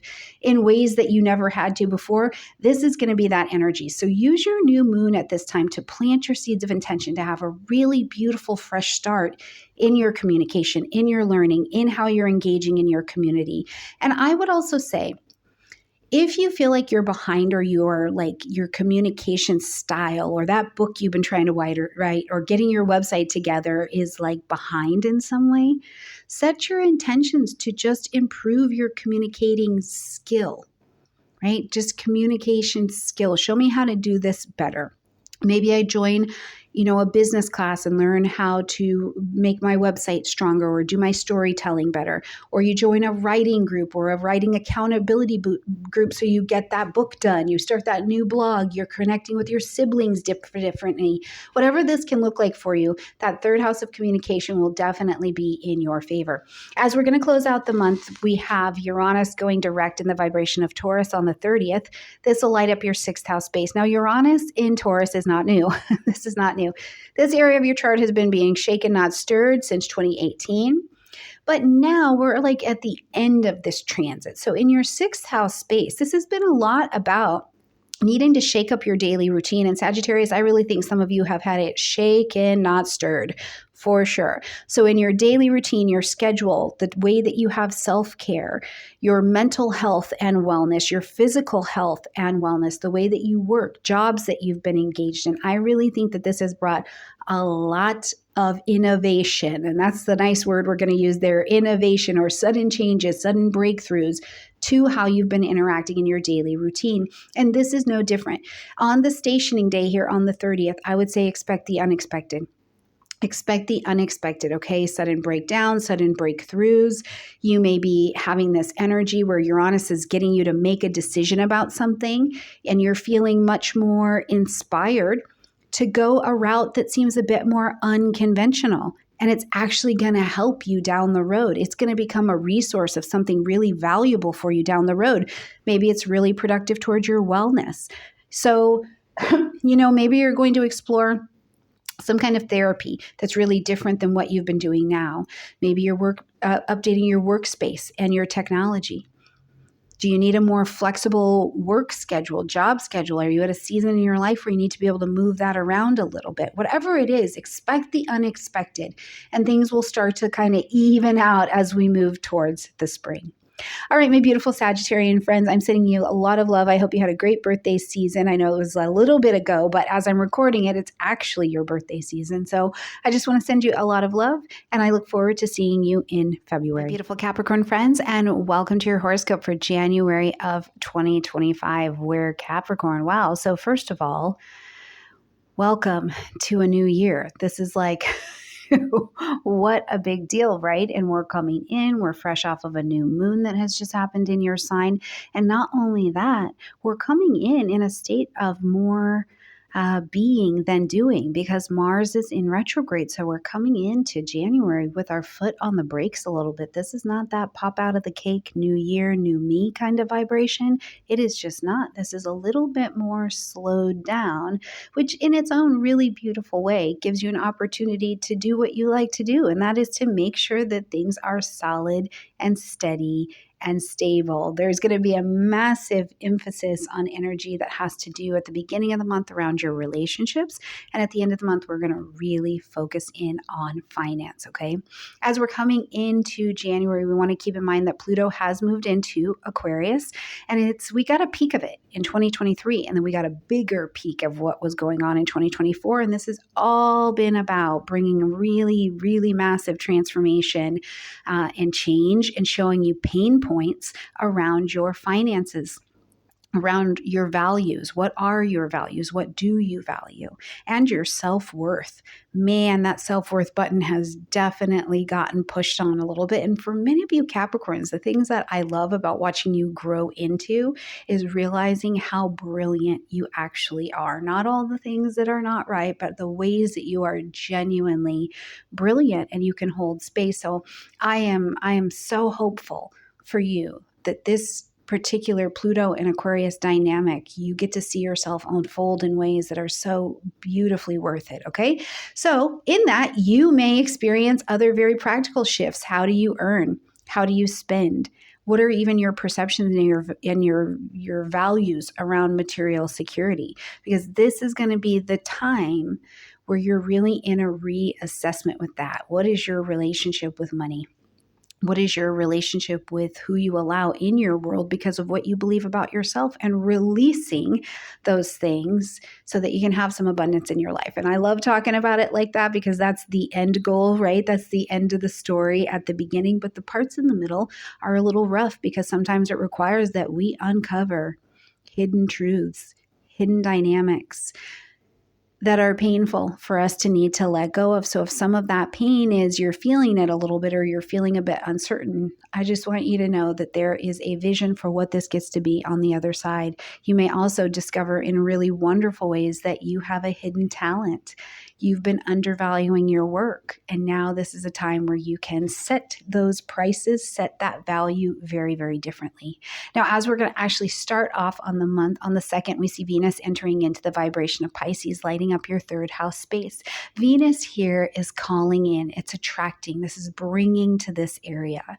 So first of all, it's going it enhances the inspiration. You may feel inspired in your third house of communication, learning, networking, siblings, little short trips. You may feel more inspired to express yourself, but you're expressing yourself very creatively. Maybe you're even expressing yourself in a way that speaks more through your intuition before it hits your mouth, as opposed to just your mind to your mouth, right? And this is really cool because in this way, this will strengthen your relationship with those that you are connecting with around you, including strengthening relationships and communications with your siblings or people in your direct environment. Let's say it that way, okay? There could be a lot more call towards writing or speaking as we're traveling here, but you're doing it in an artistic way. Like, this feels good to you. I'm writing poetry. I'm going to a community event where there's art. I'm having a more heartfelt conversation with a sibling that's around me or a neighbor that's around me so that we can smooth some things out, right? There's a lot more pleasure involved in communication right now. On the 6th, we see Mars, who's already in that retrograde space, sliding back into Cancer, into your 7th house. Now, if we go back into October, November of 2024, your 7th house with this Mars entering into Cancerian energy started to get clicked up. You were already starting to have things happen in your relationships. You were watching them. It was more of a forward motion at the time, but this is what you're going back over because Mars here is going to push for some reflection on your partnerships and your relationships. Now, these can be romantic. They can be just significant people in your life, like a mentor. They can be business partnerships. So first and foremost, if there are conflicts or any unresolved issues, these will likely surface. Mars wants to push that poison to the surface so that it can burn it away. So this is great because it can offer an opportunity to address whatever the conflict or the issue is and get it resolved. Now, the thing about it is that it requires a lot of listening. This is not a lot of talking, Capricorn. You have to listen here. Patience, care, nurturing, listen for what's actually being said to you, because likely what's being said to you is hidden below the words, right? You've got Venus in Pisces. Use this to your favor. You may also be reassessing how you yourself assert yourself in your partnerships. And by listening, you can see what effect you have on others around you. And this leads to a bit of a healthier dynamic. So one of the other things I was thinking a lot about as I was getting your forecast ready is that, Capricorn, you can be such a beautiful giver. You can just be such a beautiful giver. And I think that this particular Mars retrograde and the moon that we're going to have, the full moon that we'll also have in Cancer, may cause you to need to look around and say, hold on. Am I just pouring into people, or is this a cyclical mutual respect relationship where we're both pouring into each other? Is my business partnership, right? Is this a good collaboration, or is it only one-sided? So you may be asking yourself those questions. But just know, more than anything, Mars retrograde is great for getting you to revisit things from the past, a past disagreement, past relationship, partnership things, to resolve any of the lingering things that have been showing up. That said, we've got Mercury coming into your sign on the 8th, so lighting up that first house space. Now, first of all, I like it because you get the gift of gab, right? You get some word magic that's coming to you. But when Mercury is in your sign, it has to behave like you. So you get sharp, your mind gets sharp, you get focused on self-expression, you get sharp on, I'm ready to make some decisions, okay? Maybe you feel motivated to do a presentation or to present yourself personally in public in some way, maybe professionally. You're communicating your thoughts. You're standing on business. You have authority to what you're saying. Now, I would say, first of all, if you have a business or something like that you want to launch, that you're putting out there, you've been working on, this is a fantastic energy for your personal branding. If you do have a presentation that you need to give, this is fantastic for your personal branding. If you wanted to launch out an article, or you wanted to change up your style so that even as you walk into a room, your outfit is emphasizing how you would like to be led and communicated with in your life. This is that energy. But remember here, the mind gets sharp, it's focused, and it is ready to make those decisions, especially for long-term success. On the 11th, we've got the true north node moving into the vibration of Pisces, lighting up that third house space. And that south node in Virgo for the next 18 months is going to work through that ninth house space. And this is a destiny pool. This is something that is working at the level of your spirit, your soul story that you brought into this life with you. And that north node in Pisces is encouraging you It encourages intuitive and compassionate communication. And that south node on that ninth house space is encouraging you to let go of really rigid belief systems or perfectionism. And you're kind of needing to broaden your perspective in terms of your ideologies and your philosophies that have guided your life. So this is one of the things that Rick Levine says that I love. He says, think cosmically, act locally. And I think that this is a great explanation of this energy. Focus on who's around you. Who are you talking to locally? Who are you connecting with? Because they're going to show you a lot about what you have to offer to the world. They're going to show you where you're creative and where your creativity can benefit the communities that you're in as well. And don't worry so much about what the big wide world thinks about you, right? Start small and let it get bigger, because there is so much that you have to offer. I don't want you to miss out on it by thinking that it's not perfect enough. Okay. So practically speaking, because you guys ask me these questions sometimes, what could that look like? You could be starting a neighborhood project. Maybe you are taking a writing course, or you're teaching a writing course. You're allowing more vulnerable, more heartfelt conversation to come into your life. Either way, what it's going to emphasize here is the importance of clear, compassionate, empathetic communication with those around you. On the 13th, we've got that full moon happening in Cancer, again, lighting up the 7th house base of conscious, chosen one-on-one relationships. Now, the full moon's going to ask us to end something, acknowledge something, or to make an adjustment. So it's really illuminating where you need to pivot in this relationship partnership space. And it's an emotional revelation, right? This is a full moon. So again, I'm telling you, if you feel like you have been pouring into someone's cup and they are not, especially emotionally, pouring back, it's not a cyclical relationship, you maybe have to take that revelation that it's time to bring something to completion. Or maybe you don't have to end the relationship, but you have to release the unhealthy dynamic, right? Why are you showing up pouring in? Are you pouring in more because you're expecting someone to pour more into you? Maybe you both just need to pour half-half. You have to adjust how you're pouring so that this can be a celebration of a meaningful connection, right? It's like rebalancing the scales just a little bit. But I do think for some of you, if you are in a toxic work relationship, if you are in a toxic personal relationship, mentor relationship, you will likely let that go. And that makes space for you, if you're healed and if you were not the one being toxic, to have a deeper commitment to kind of partnerships that are really mutually respectful. On the 19th, the sun is going to enter into the vibration of Aquarius. The 27th brings Mercury into Aquarius. And on the 29th, we've got a new moon happening in Aquarius. So this is where the money talk comes in. We're going to focus on your finances. We are really going to focus on your finances and your relationship with money. The sun here, though, brings a motivation, right? You are motivated. It's time to innovate, be Aquarian. It's time to innovate, explore unconventional ideas of how you earn money, how you take your creative skills out in the world and you bring money into your life, aligning your money and your resource expenditure with your new core values, or core values that you think are in alignment with who you are today. That Mercury over there is an excellent energy for creating products, brainstorming new income strategies. Are you going to get a side hustle or something like that? Or maybe you're researching some kind of, I say in air quotes, unconventional investment. There's an opportunity. Are you going to explore cryptocurrency? Maybe it's time that you're going to actually bring an app into your life that you've really been like, I'm not going to do that. I'm not going to do that. Or you're having these conversations with groupings of people that have the same financial goals, right? This could be a lot of beautiful things, but it will adjust your relationship with your finances and your material security. So at that new moon on the 29th, plant your seeds of intention. Plant them for a fresh start with finances, with what you value, with understanding your self-worth.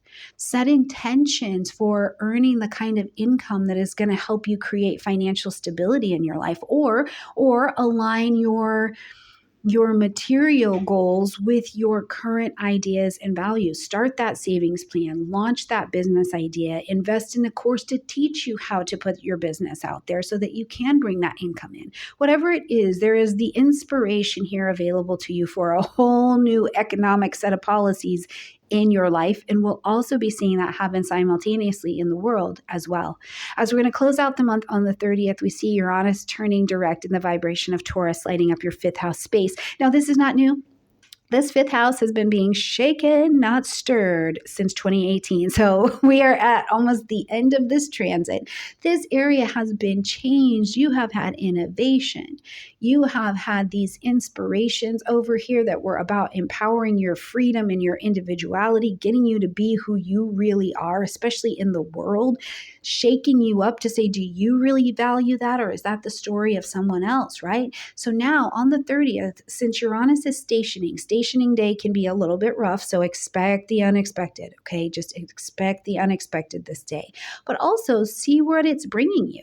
Some kind of sudden insight or, a change in your creativity. A romantic person could show up. I will say if a romantic person shows up, especially on the station day, you give that a lot of time. Give that a lot of time because Uranus gives and Uranus taketh away, okay? So it may not be as steady. So give it time to develop, but also enjoy it. Does it bring some joy, some pleasure, some play in a way that makes you feel like, yeah, I'm allowed to explore and innovate myself in this area. I'm allowed to try on a different kind of romantic relationship than I've ever experienced before. Now, also in the fifth house, we see things related to children and conception. This can be conception of a people or a person. Just one. You can do just one if you'd like. Anything having to do with adoption, these kinds of things that bring children into your life. But conception can also be the conception and the launching of a new business or a new idea. Either way, the fifth house, you have to take a risk at what you're going to start. Are you going to start parenting with some different ideas that are different than your society? Maybe it's different than your friendship group, but it's very traditional to a society, right? Because sometimes the most innovative out of the box thing we do is the one that is actually in the traditional box. So I'll be interested. Let me know in the comment section down below, Capricorn, as Uranus has been traveling through Taurus. First of all, which one of these areas in your life has had this shakeup and has sparked this innovation? You're like, I want more art. I want more creativity. I want more romance in my life. I want more beauty. I value that. Where has this been empowering in your children's life? And what does it look like for you now as Uranus is coming back out of retrograde and coming direct? All right, my beautiful Capricorn friends, I hope you had a gorgeous birthday. I'm sending you a lot of love, and I will see you in February. Hello, my beautiful Aquarius friends, and welcome to your horoscope for January of 2025, where this month I get to officially say happy birthday, Aquarius. Not only happy birthday, but like happy new year. By the time we get to the new year, it's cool because it's like, birthday time is just around the corner, which is a really cool thing. Now, Aquarius, wow, what a big year. What a big year in general for you. But we're really going to start to see the influence of the energy driving you, pushing you, asking you to embrace a more authentic version of yourself. There's a new identity coming from you. Now, it may have been that you are ready to outgrow an old version of yourself and grow into what's next. It may be that time, just the gift of time, has pushed you into a new position, especially with Pluto transiting through Aquarius and making its official station into your sign for the next 20 years. So there is going to be this transformation in this sense of self, the sense of identity, your personal power, your personal presence, even your physical body. I think that this is going to be a time where every year when the energy gets back into your first house, we really look at how's your physical body doing? How is your presence doing? But this Pluto energy is giving us a little bit more. So the journey of personal reinvention is absolutely on, whether that be changing your appearance, pursuing therapy for some kind of other version of like self-reflection and self-discovery. Maybe you're stepping into a leadership role in your company. Perhaps you've had, the matriarch, the patriarch of the family die off, and now you are the next lineage. And the challenges that come with the new role, it's all on the table. Now, as we get to the second of the month, we're going to see that Venus enters into the vibration of Pisces. So we're actually starting off really lovely energy. Venus is a calling in energy. It's not a hustling energy. Not to mention, we've got Mars retrograde as we're coming into January. So we're already coming in with the brakes on, right? We're not like popping out of the cake being like, new year, new me. That ain't it. Okay, we're coming in nice and steady. So Venus is offering this beautiful harmony and abundance and ease and inspiration to your finances, to the Pisces area. So first of all, a little bit of abundance going towards the financial sector of your chart never hurts anybody's feelings. But it's also about your values. There's this inspiration for you to question, what do you value, and to live those values. Maybe you're feeling a bit indulgent around material possessions and you're like, I definitely need a new beauty cream. These things that are not shallow at all. They are speaking to the things that we value at the time. They are speaking to our comfort and to where you're willing to invest. Now, for others of you, this may be that you are taking this investment to the stage of art, to music, to more meaningful items like that, or you are taking a new opportunity to create some kind of income source from your art, from beautiful pieces of furniture. I had a client once who had Venus in Pisces, and it was brilliant because she used to take pieces of furniture, she would redo them and turn them into these beautiful pieces of art. She had a piano that she turned into this absolutely beautiful like planter piano thing. So, there's this space where you can start monetizing even creative talent as Venus is traveling here.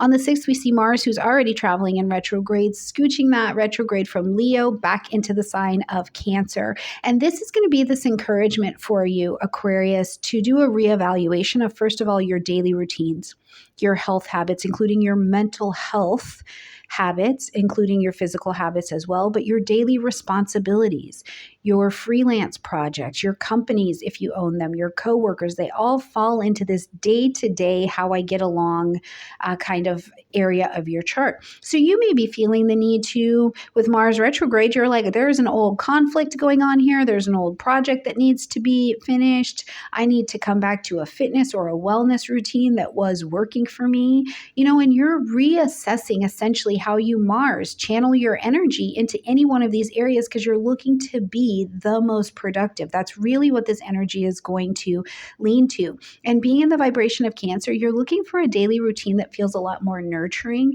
and one that is going to help you reduce stress. It's not looking to solve the problems of the tension that are happening here with more stress. It's like, actually, let's reduce that stress, okay? On the 8th, Mercury enters into Capricorn, moving into your 12th house space. Now, while the 12th house is quiet, it's moving behind the scenes. It's a lot more unseen, things done in the dark, things where it's a space where only you can let people into. They can't just run in here. People have to be invited in. With Mercury coming here, the highlight is first of all going to be 12th house. It's more introspective. It's about deeper thinking, deeper doing behind the scenes. But in Capricorn, Mercury is focused. You are focused on resolving those hidden issues. You are focused on doing that study and research. You are focused on journaling about those long buried thoughts and hidden truths about your life.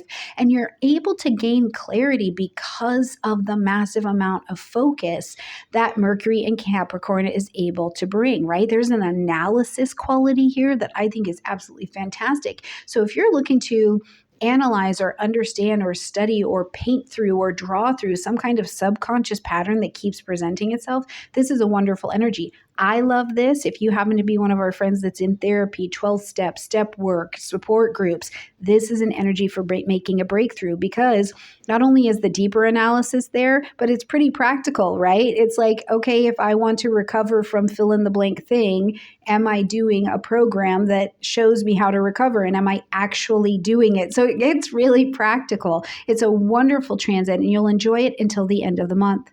On the 11th, we see the true node entering into the vibration of Pisces, again, lighting up that second house space. And that south node in Virgo is going to work this 8th house axis. Okay, so here with the nodes, this is a destiny point. Now, depending on your age, you can go back about 20 years ago and see what was going on then because you're going to have a similar theme presenting itself under this energy because we just live our patterns. The hope is that we bring a lot more wisdom to the patterns we're doing, but go back in your life and see where 20 years ago there was this opportunity to align more closely, align your values with your finances. And it's more of a spiritual sense, like it has to have a greater purpose. But this can only be done while you are trying to release being overly analytical or those over analytical controlling tendencies that have to do with the Virgo side. So as we're going to travel with this over the next 18 months, the focus is going to be on building resources that really resonate with your highest ideals. They really are of service to the people around you, and leaving this space that is just so high pressure, right? Like the arrangement is high pressure, perform, perform, perform, but it doesn't actually align with anything that you value. So, in a collective way as well, the nodes are traveling through Pisces and Virgo for the collective as well. So there are going to be many of inspired collective shifts that are more about compassionate wealth distribution. They're going to be about simplifying the economic system. They're going to be about balancing the material world with the spiritual and ethical considerations that we need to be taking in tow. So how does this also help you shift into work and to earning finances that really is alignment with your values? On the 13th, we now see a full moon traveling through Cancer in that 6th house space. The full moon is going to ask us to end something, acknowledge something, or to make an adjustment. There's an emotional clarity that comes to us when the moon is shining all of this light into this daily routine space of your chart. So for some of you, I think that this can be a real opportunity for you. You may even feel it. You feel called to release something that is a really unproductive habit. Right? You're like, this is not productive. This is not actually getting me what I want. Or addressing some kind of unsolved issue that is happening at work. I do think as well, because there's so much emphasis of Pluto being in your particular sign, that this could be where you're also prioritizing a fair amount of self-care, right? You're like, I got to have self-care so that I have health care. That would definitely be one of those things. So, if you've had any long-standing disagreements at work or projects or outstanding contracts or something like that, or you've been looking for work and you haven't been able to find it, this could be a time where there's some new energy available for you. On the 19th, happy birthday. I won't sing for you. It's your birthday. The sun is moving into the vibration of Aquarius. On the 27th, we see Mercury entering into Aquarius. And on the 29th, you get that birthday new moon in Aquarius as well. So Aquarius season is on. It is shining a light on you, your identity, your personal goals that you have for the next year, for your next season, right? This is the time for you, Aquarius. Step into that spotlight. Assert yourself. Embrace where this version of you has its individuality, and really look at, is this the time? Is this the season where maybe not during the Mars retrograde, but you're getting the plans together to launch a personal project out there? Or you're like, I'm going to take a leadership role, or I've been given a leadership role, whether I asked for it or not. And your ideas need to be shared, because how you're going to lead, how you're going to put your influence here, how you connect with others is actually going to be quite innovative. And maybe what you're going to do is lead this team, lead this company, lead this project, lead your family, lead you in a different way that seems very innovative. It's more creative, right? And this is a boost to your confidence as well. So at that new moon, I would encourage you, plant your seeds of intention for a fresh start in how you express yourself. Plant your seeds of intention for your own personal growth. If you want to change your appearance because you want to show up in the world differently, or you want to do a project that is more in alignment with your personal goals and shows your unique and true identity, plant your seeds of intention so that you get a little universal attention to help you commit to setting the goals that help you develop the new skill, the new talent, the new leadership role that you really want. And you may be one of the ones of us who is really inspired to start a movement that changes the world. So let me know what that looks like for you in the comment section down below. Now on the 30th, as we are going to get ready to close out the month, we've got Uranus turning direct in fellow fixed sign Taurus, lighting up your 4th house space, home, family, real estate, property. Now this is not any new news, okay? Really since 2018, you've been being shaken, not stirred, rocked, not rolled over here. Okay. So your 4th house area, I really think Aquarius looks very different, whether that be, yes, changes to your home life, family dynamics, emotional foundations. Some of you have literally picked up and you've moved to a whole new place. You live in a different place. Some of you have had your homes changed, damaged, and this has had to shift your focus in the home area. Many of you have reported and shared with me that it was the loss of a parent or a paternal figure, and now you are transitioning into a new role in your family dynamics. Whatever it is, This energy has been seeking to make a change in the structure of what has been there, right? It's sudden sometimes. It's a sudden shift in how you're approaching your home. Either way, it can also be, as Uranus is coming direct today, something very inspired. Do you feel inspired to approach your home in a way that maybe seems, yes, innovative, different than you have before, but unconventional? And sometimes the most unconventional things that we do are traditional things. Are you like, nope, I would really like to have my home set up and feel this way? Would you like to renovate your home? Would you like to, are you in a space to address emotional patterns that are not serving the structure of your home or your roots anymore? Whatever it is, Aquarius, what I want to tell you is expect the unexpected on the 30th, because a stationing day always makes the energy a little tumultuous. It can. It's a little bumpy there, and expect sudden shifts. In fact, I think it's fair of us to say, because Uranus is also an outer planet and Pluto is now in Aquarius, that our entire society, our entire globe has an emphasis on innovation in it, how we live, how we approach home, how we approach domestic life, how we deal with things from our past, our roots, and our history. And so this change will also pour into you as well. But just remember, the transit provides you an opportunity to transform and to really align with what's right for your personal values and your personal goals at this time. All right, my beautiful Aquarians, have a beautiful birthday. I love you, and I'll see you in February.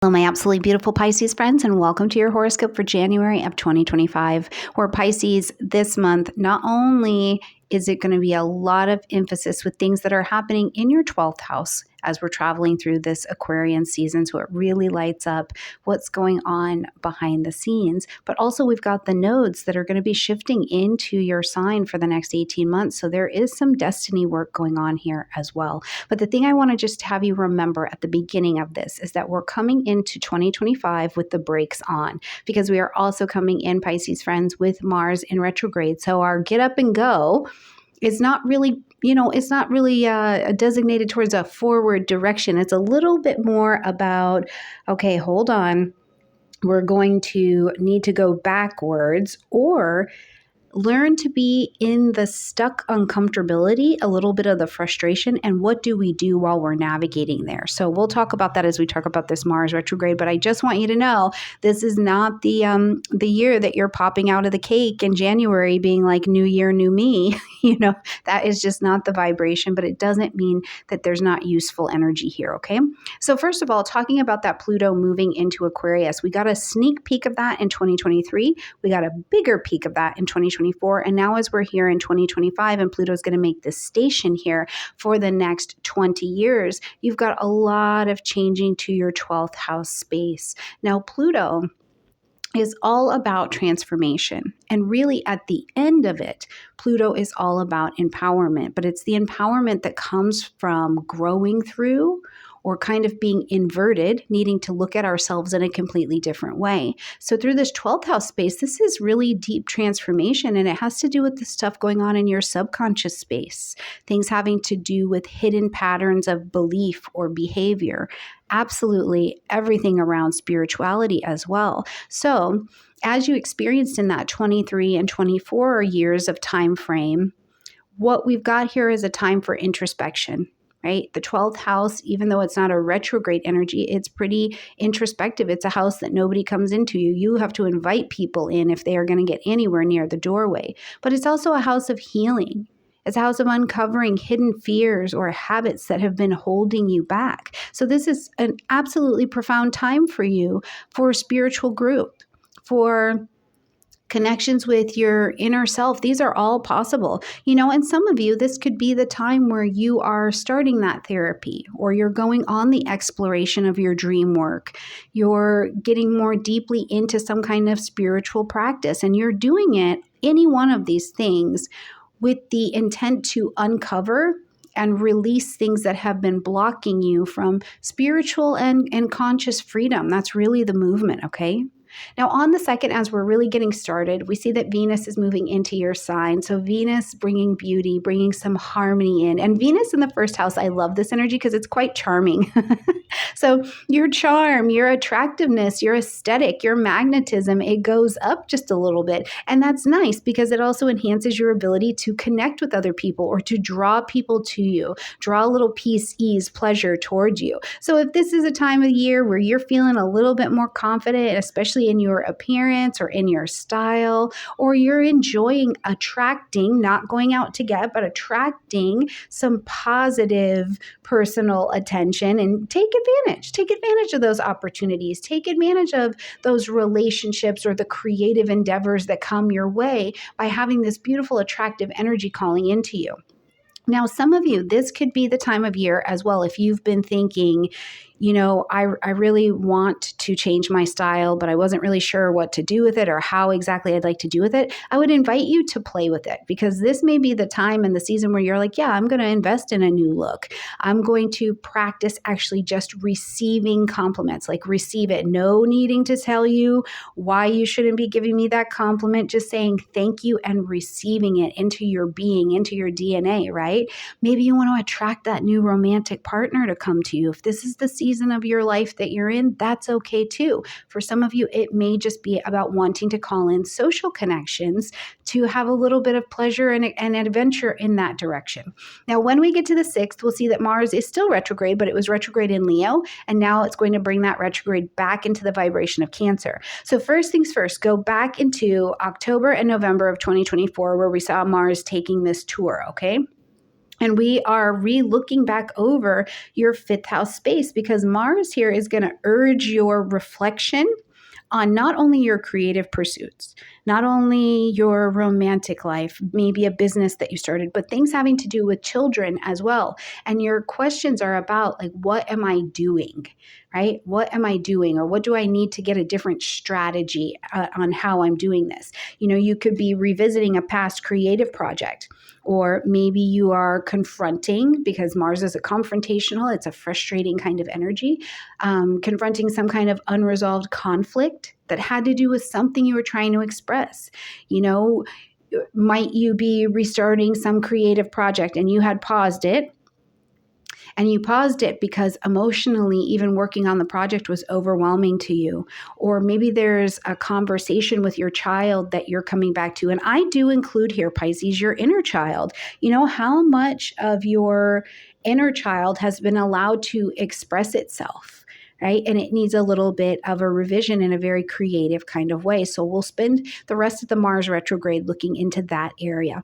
On the 8th, Mercury is going to move into the vibration of Capricorn, lighting up your 11th house space. Now, the 11th house is about social groups, your friends, organizations that you're attached to, social media, technology. But more than that, it's also long-term plans, goals, aspirations is really the word I want to use, the aspirations you have with yourself, because whatever you desire for yourself, you're going to try to align yourself with groupings of people that can also help you go that direction. They're like-minded.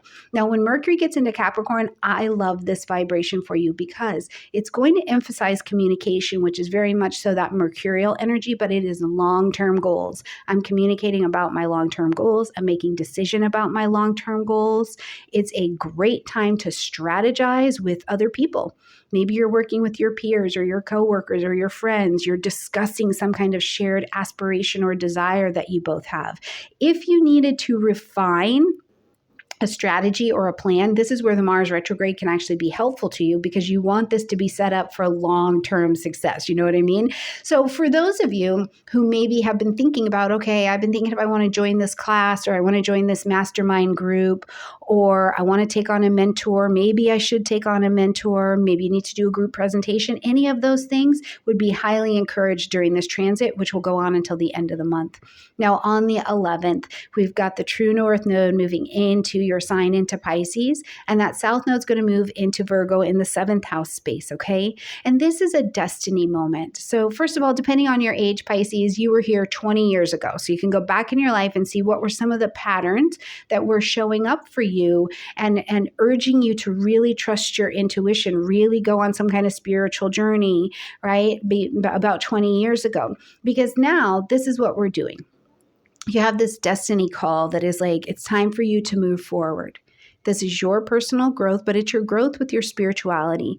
It's your growth with your intuition. It's the way that you express your spiritual self. But it has to be done also thinking about that south node side, which is through releasing those perfectionist tendencies or the over-reliance in relationships. It's not the interdependence where you and a relationship come together and it's nicely balanced, but it's where there's been an over-reliance of a relationship. And so how do you dance in relationship, but prioritize your own path and your own authenticity and then allow that to be integrated? So for some of you, just as an example, I think for some of you, you may be stepping into in this next 18 months into leadership roles, right? And maybe they're leadership roles that are exploring some kind of spiritual or healing or behind the scenes practice or something like that. And it is about that alignment of trusting your intuition and being your true self. But also at the level of relationships, it would be that you maybe are leading a group, right? Or maybe you're doing something that has more collective good, but you're in the leadership position of it this time, as opposed to needing to be super in control of everything behind the scenes. And you're like, okay, I need to do this and it needs to be perfect. And I could never go out there because I'm not good enough. It's like that story starts to fall away quite a bit. On the 13th, we've got a full moon now happening in Cancer into that 5th house space. And the full moon's going to ask us to end something, acknowledge something, or to make an adjustment. We need to pivot our path just a little bit. And the moon is illuminating all of the emotional energy that is happening here in this 5th house. So first of all, there's a fair amount of clarity to any of your creative projects. Anything's having to do with romantic relationships, especially where the fire has kind of burnt out or where you need emotional nurturing, right? Like some new seeds need to be watered so that they can grow and have a fresh start in a relationship or something like that. And also your connection to children, your inner child, children around you, the world of children. So there's a sense here as you're going to pivot from this that you may need to release some old patterns, Pisces. They're limiting your ability to really fully enjoy life, to express yourself in a sense of kindness and nurturing and authentically. So I do think here we may be looking at, is there also an emotional milestone that's happening for a child in your life? Or is this where you're looking at a connection, a creative project connection, a romantic connection, and you're like, this is actually quite toxic. This is not the direction that I want to go. And so you're able to surrender that. Make sure you let me know in the comment section down below what that Cancerian energy is bringing into your life, okay? On the 19th, we've got the sun moving into the vibration of Aquarius. On the 27th, Mercury moves into Aquarius. And on the 29th, we've got a new moon in Aquarius. And in the middle of all of that, we will see that Pluto and the sun are going to meet up together in Aquarius. So there is quite a bit going on as we get to the 19th of the month that really ramps up the energy to this 12th house space. So again, it's this encouragement towards a lot more introspection. It's about rest. It's about self-care. It's about where do you need to spend some time alone and reflect on your spiritual journey? Focus on your healing, your release. What doesn't serve you anymore? Maybe you're going on a little solo vacation or a solo staycation. In looking at where getting into that quiet space, you're able to more accurately hear your own intuitive monitor your intuitive thinking, your intuitive intelligence is lit up. I think it's a great time also to process. This is right before birthday time, Pisces. What's going on? What's been going on for the last year? It's a time to process some things. What's been hidden? Maybe you didn't even really know it was hidden until now, because sometimes it's just timing that helps us bring things up. So get that journal out. right? Write it down, explore those psychological topics. And when the new moon comes around, it's a signal for a fresh start. So plant your seeds of intention for that fresh start in spiritual and healthy, free subconscious matters and ideas. Set your intentions for healing, for letting go of past traumas, past resentments. Give forgiveness that you've been denying so that you can be free, right? Set your seeds of intention for the beginning of a new or refreshed spiritual practice that allows you to not live under the weight of emotional burden, but instead is like a reform. It literally helps you innovate and have a new beginning in your own life. What a beautiful thing. As we close out the month on the 30th, we've got Uranus coming direct in the vibration of Taurus. Now, this is not new information.